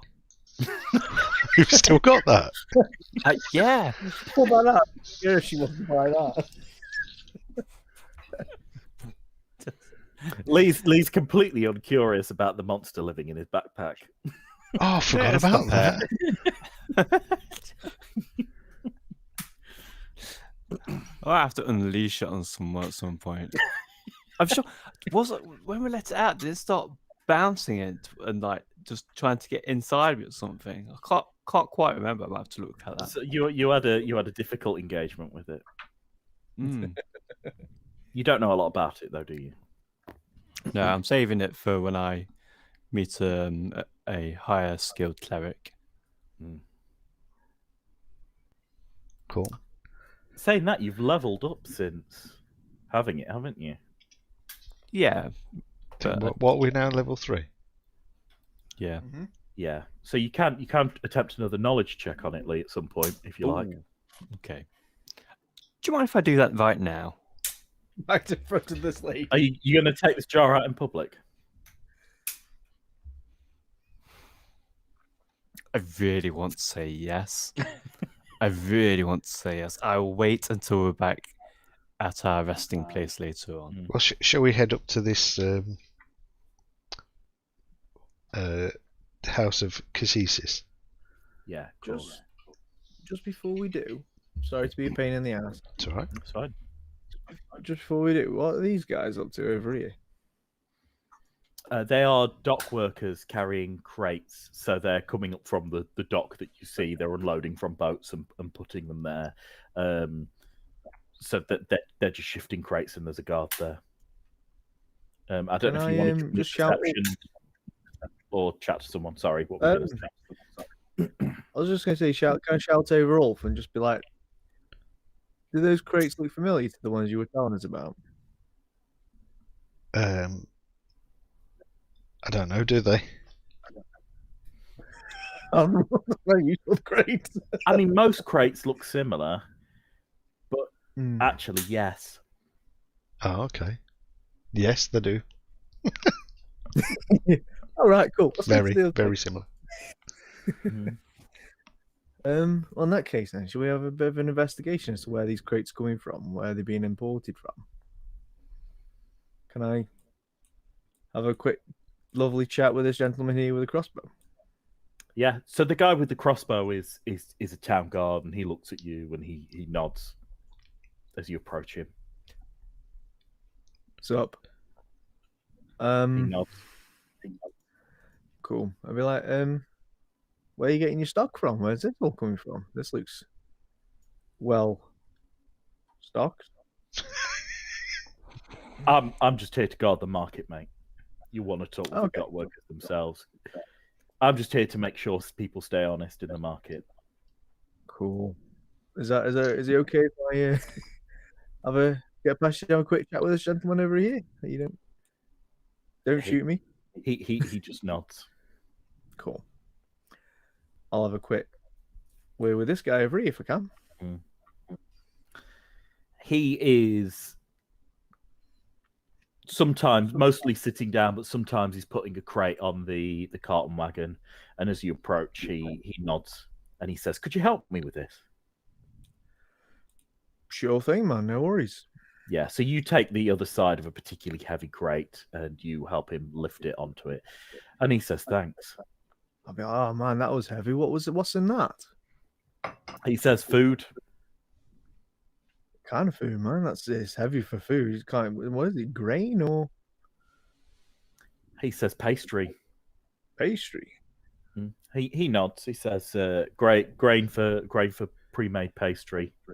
I'm gonna grab the other side of this box Dave's got. I go, oh, let me give you a hand. Then I'm gonna accidentally stumbly tip it over and smash it onto the ground. Well, the one that they've got is already loaded on, but there are others. So I don't know if you want to offer to help him. Yeah. I'll do that. Let's do that. Yeah, so he gladly takes the help. And can you give me a strength check, please, Ad?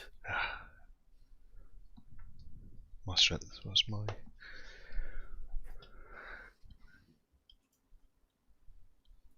Oh. Okay, so that's just 14. Yeah. So you start to tip it over, and you sort of have a struggle as he's trying to right it, and then he looks at you, and the crate drops, and the lid comes off, and just some of the paper with pastry comes out, and he goes, "What the hell, man? What's wrong with you?" Okay, so nothing comes out the bottom of it, or... Oh, let's have a check, actually.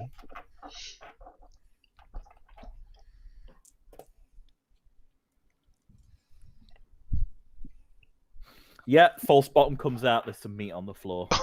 Okay. What does the guy's face look like as this meat drops out? He just looks a bit puzzled, and he Okay. says, "What did you do that for?" I lost my grip on the box, but I thought you were just shipping pastry. He looks at the box and he said, "So did I, but yeah, I'm not privy to what's always in these things." And he just sort of scoops it back, puts the false bottom on, a bit confused, and he starts to pile everything in, press it, and then he waves to someone else to help him with this crate rather than you guys, and he says, "I think you guys need to go." And then the guard pats his crossbow. Move on, gentlemen. Cause enough mischief here. So, is this food incoming or outgoing? You ask him. Yeah. He says, incoming. Okay. Incoming where from? Boat. Who pays you to ship to here? He sort of shrugs. He says, "Dockmaster." Okay. Where's your dockmaster? Don't say the docks. He says the docks and points. Okay, thank you for pointing the way to the docks. The guard again wraps his crossbow on a crate. He says, "Time to move on. Enough trouble, lads." Should we go and have a word with this dockmaster? See if he'll tell us anything. I'm just thinking it might be an idea before we go into the temple, because I think it's all slightly connected some way or another. And I think if we can find out the source of where all this meat's coming from, it might be sinister, it might not be, but we might stumble upon some more information before we find the priest. Why is it hidden though, you see? That's the thing. It's either it's super precious meat, or there's people have been stealing meat, or it's human remains. It is a case of it. What? Sorry, men. Sorry, human remains. Oh, yeah. Where if we go and talk to the dockmaster and slip him a couple of coins? See if he can tell us where this shipment came from. Well, I mean, I've got 4 platinum coins, which I think is a higher currency than gold, isn't it? Well, it's just 40 gold, yeah. What, you trying to try and bribe this dock worker? No, no. He's the dock master, yeah. Yeah. Me and Ulf are walking and talking with this. Yeah. We start walking away from this and be like, "Oh God, Giles, let's go get him." Fair enough. So you gentlemen begin your traipse down to the docks then. I'll give you a nice picture of the boats going by from the outside of the docks. Nice. So this area, there are lots of warehouses, but you see one notable building on the end of the pier that looks a bit fancier than the others. It's a bit more where the others look like just large buildings cobbled together with big barn doors. This one seems like fancy. It's got actual windows, and there's a guy standing in front, and he's got a big chain round his neck. And he's going to different ships, and they're giving him some money. Okay, so I'll just walk up to him and go, "Greetings." You mooring here? No, not currently. Just after a bit of information, if you don't mind. He jingles his coin purse, and he says, "Time is money, my friends. Time is money." I'll point over to where the dock workers are working and going, "Where did that load come from?" He shakes his coin purse and he says, "Time's money, my friend." I'll Right. slip him a 1 gold coin. Oh, okay, yeah, he takes the coin, pockets it. He says, "Sorry, so how can I help you? That boat over there?" Yeah, so the dock workers there that are unloading that pastry. Where did that ship from? He says it's shipped from the hunters' camp. Where He shakes his head. He says, "Sorry, the woodcutters' camp up north." The woodcutters' camp. It's yeah, strange to get meat pastry from a woodcutters' camp. He says they seem to be one of the few people with grain at the moment, but yeah. Did you say meat? No, just a pastry, slip of the tongue. He nods. He says they have some grain. Most people trade their grain. Where would we find this woodcutters' camp? Boat. Where? Sorry. He says boat. I'd take it across the lake. He says otherwise you're going to have to try and pass that waterfall. And he points across the lake, and you see a waterfall in the distance. He says Huskal Falls is attached to a very busy river. I wouldn't advise trying to moor it. I'd take a boat across the lake. Okay. How much is a boat across the lake? He says if you tag on, I imagine you could bribe someone for a couple of copper. He changes his wording immediately and goes, by bribe, I mean obviously paying for passage. I like this guy. Sounds good. Thank you very much. He nods, and he also he sort of beckons you a bit closer, and he says, for another shiny gold, I can give you some better information. Tell me the information and I may give you a gold. He shakes his head. It doesn't work like that. So I'll say, fine, yeah, I'll give you 1 gold. There you go. Like, what's this information? He pockets it and he says, well, interestingly enough, the crates come off the boat and go back on it.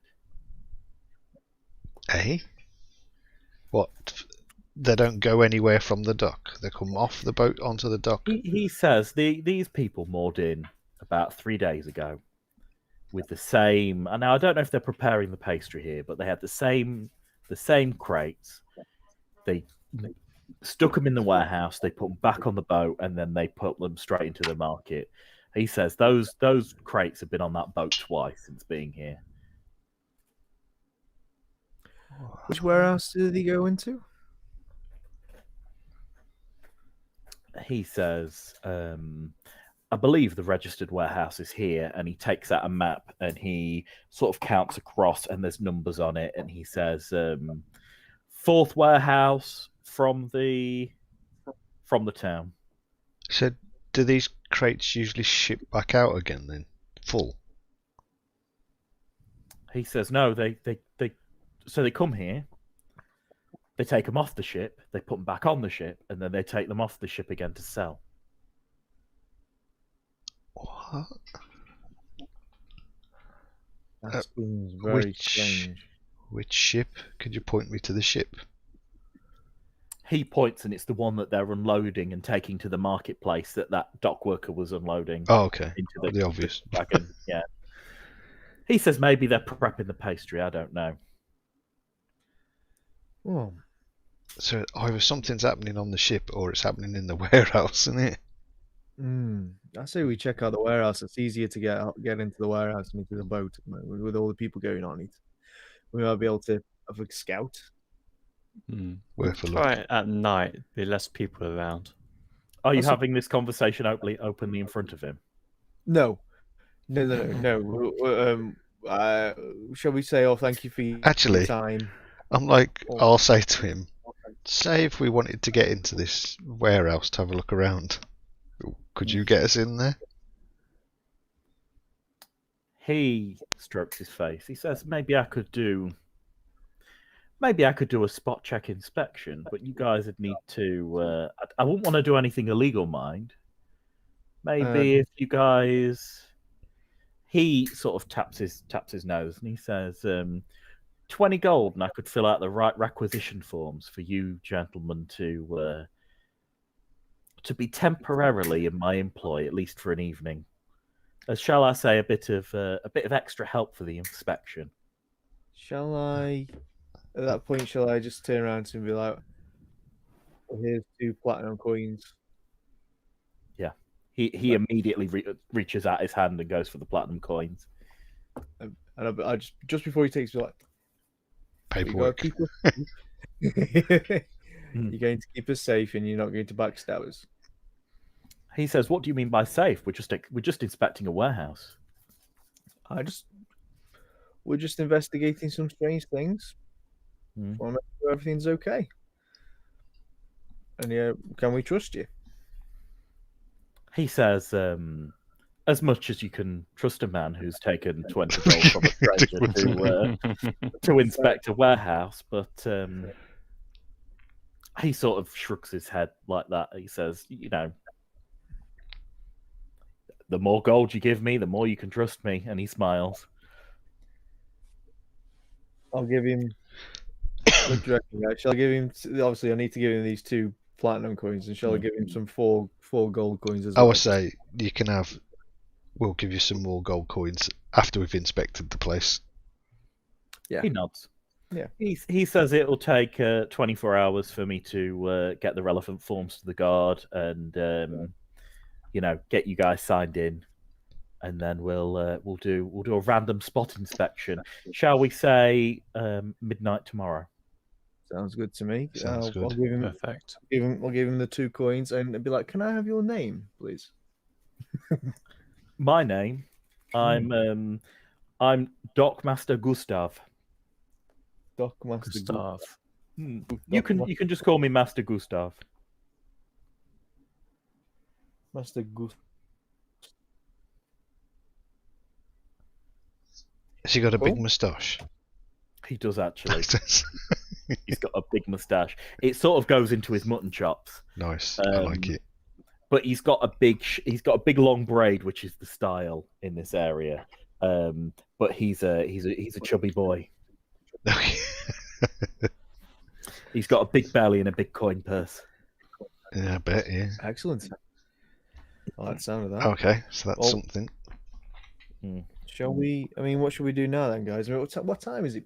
20 to 10. Should we go to check out the House of Cassis before we? Yeah, sure. Yeah. So you gentlemen head to the House of Cassis. Sorry, Dave, you meant in game, didn't you?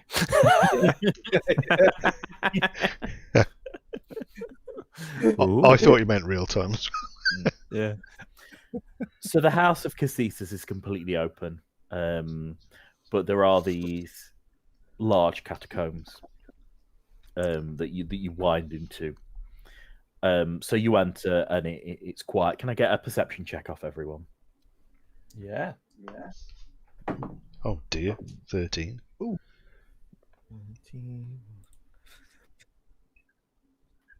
19.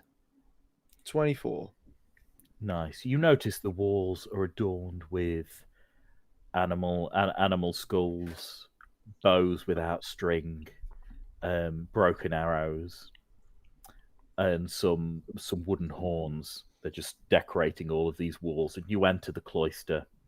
The catacombs, because you step down into it, and immediately you take some steps going up into a main chapel area. And you see a couple of people praying, and a young man. He's sort of doing a ritual. Lee, do you want to give me a knowledge religion? What's that clicking noise? Oh, this dice to save a laugh tonight. Hey, whose end is it on? If it's me, Don has been doing some arts and crafts, so I could just do maybe some clicking.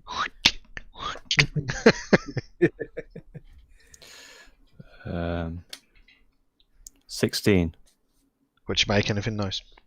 60. Oh, just some cards from other. Nice.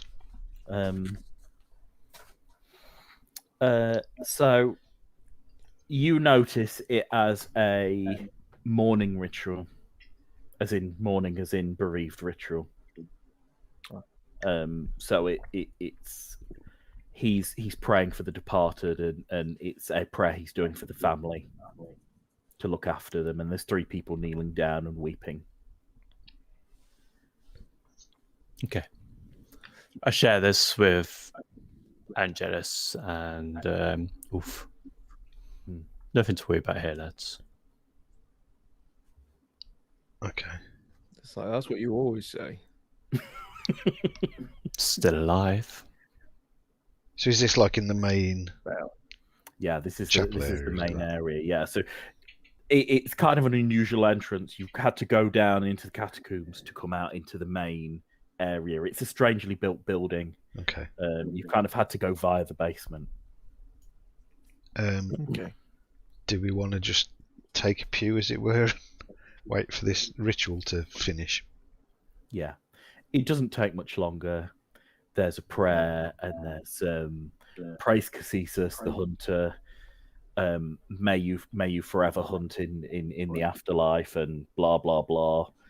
And then a horn blows, and then the family take out their own horns and they blow it. And the young man who's administering the service, he has this big gilded horn with different gemstones on. He's going, "Ooh," and it reverberates around the hall, and then they filter out. And he puts it away, and he puts it in a lockbox and locks it away and turns around, and he looks directly at you 3 and he says, I've not seen you gentlemen in these halls before. No, we're not from around here, but we're just doing some favours for Snorri. He nods. He says, Snorri got my letter then about the priest. That's it. That's exactly why we're here. He nods. He says, I'm the priest's apprentice. Oh, okay. So you knew him well then. He nods. He says, as well as anyone else did, he was a popular man, kind man, old hunter. Heard the call of Caessus and took to healing and praying. We could really do with him. We've had a lot of people come from the north who fled from Thrin. Apparently things didn't go well there, and we've got 5 people critically injured who need to be healed. And he went missing a week ago. Do you know where he went missing? He looks a bit uncomfortable. Oh, okay. And he says he didn't come back to his bed. He left in the night, we assume. Oh, he left. He said we had a conversation the night before, and he gets a bit shifty again. Can I get a sense motive from you all?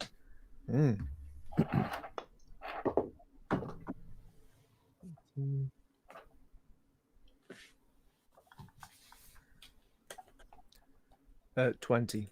9. 16. 16. So, Dave, this guy's not telling the whole story. He's been really vague on the details, and you feel he can be much more forthcoming. He's not lying, but he's missing something. Right. I just go to him. Hi, I'm Giles. I'm a cleric of Next. Is there anything else that you can tell us? He says Caesar's power is strong and protective. I'm sure he's okay, but he's not returned in a week. Do you know why he left? He shakes his head, and again, Dave, you get the vibe that he's not. Lee, you can't sense anything, but Dave, you certainly know when he shakes his head. You just see his hands tremble. You pick up on those little micro cues: the hand trembling, the slight blushing of the face. He's not meeting eye contact with you. Can I just kind of like tap Giles on the shoulder and say, just can I have a word with you in private? For this priest, can I have a quick word? Please excuse us a moment. I go off with Angelus. And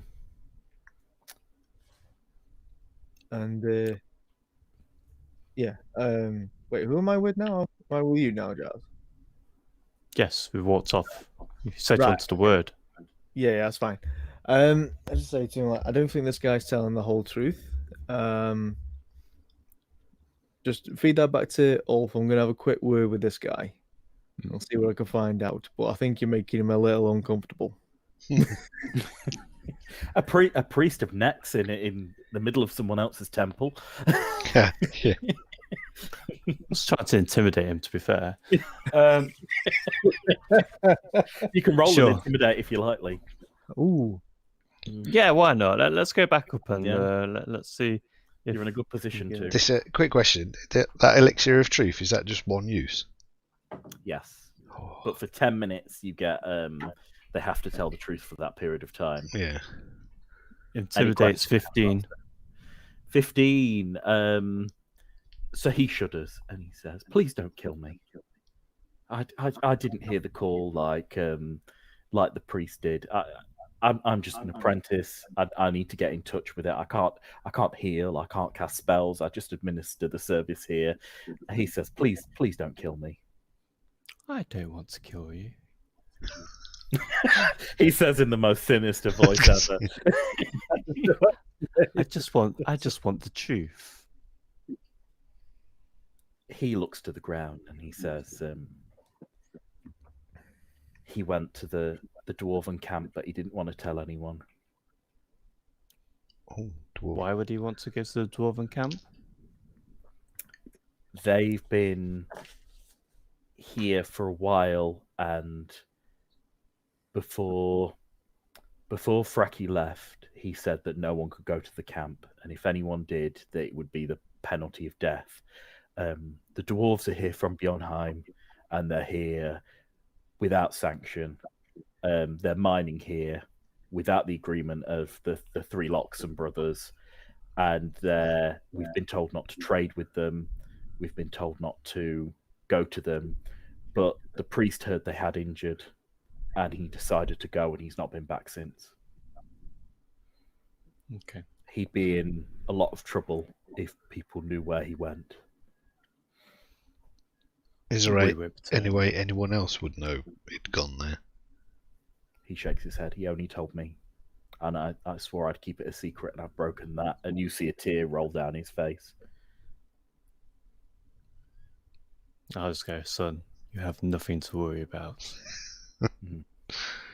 He looks at you nervously. He says, "Please bring him back safe." Okay. We'll try. Okay, thank you for the information. Sleep with one eye open in case this guy comes back. Yeah, shall we? We'll see how far away is this dwarven camp? Oh yeah, we need to find a bit more about that. The dwarven camp, he says it's across from the woodcutters' camp. You'll have to take a boat. Oh, we need to go that way anyway. Maybe. Yeah. Well, I think we should. Stuff. How about this? We've got to wait 3 days for the potions for the cure light wounds. Well, we've got to wait 1 day until the night to go into that warehouse. So do we just pay somebody, go over there for a day?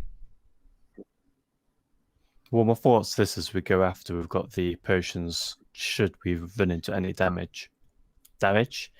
Any trouble? Yeah, I see what you're saying. So we can go into the warehouse tomorrow night, check out what's going over there, and then go over the lake to the other two locations. Yeah. To see what we find there. But by that time, we can go tomorrow night and we'll have healed for 1 day because we haven't been in combat. I think. Heal fully after that 1 day. You heal your Constitution plus level each day that you're not in combat. So tonight you would heal if you end the day without any combat. Dave, you'd heal 3 plus 2. You'd heal for 5. I'd heal for 3 then. Yeah, I'd heal for 3 jars. You'd heal for 4. Yeah. answers that question. So it's the base mod. As Oh, you cool. do you exit the catacomb? Not the catacombs. The building via the catacombs again. Shall we? We Yeah, I think we've got everything out of what's his name, haven't we? Yeah. we know what it is. So you leave the weird, the ceremony room, the weird trophy catacombs, and as you step out, you hear the midday bell ring, and we'll end the session there. Excellent. Cool. Thank you for tonight's session. Thank you, Enjoyed yeah, that as welcome. always. That's Yeah, good. yeah. Good. Yes, thank you very much.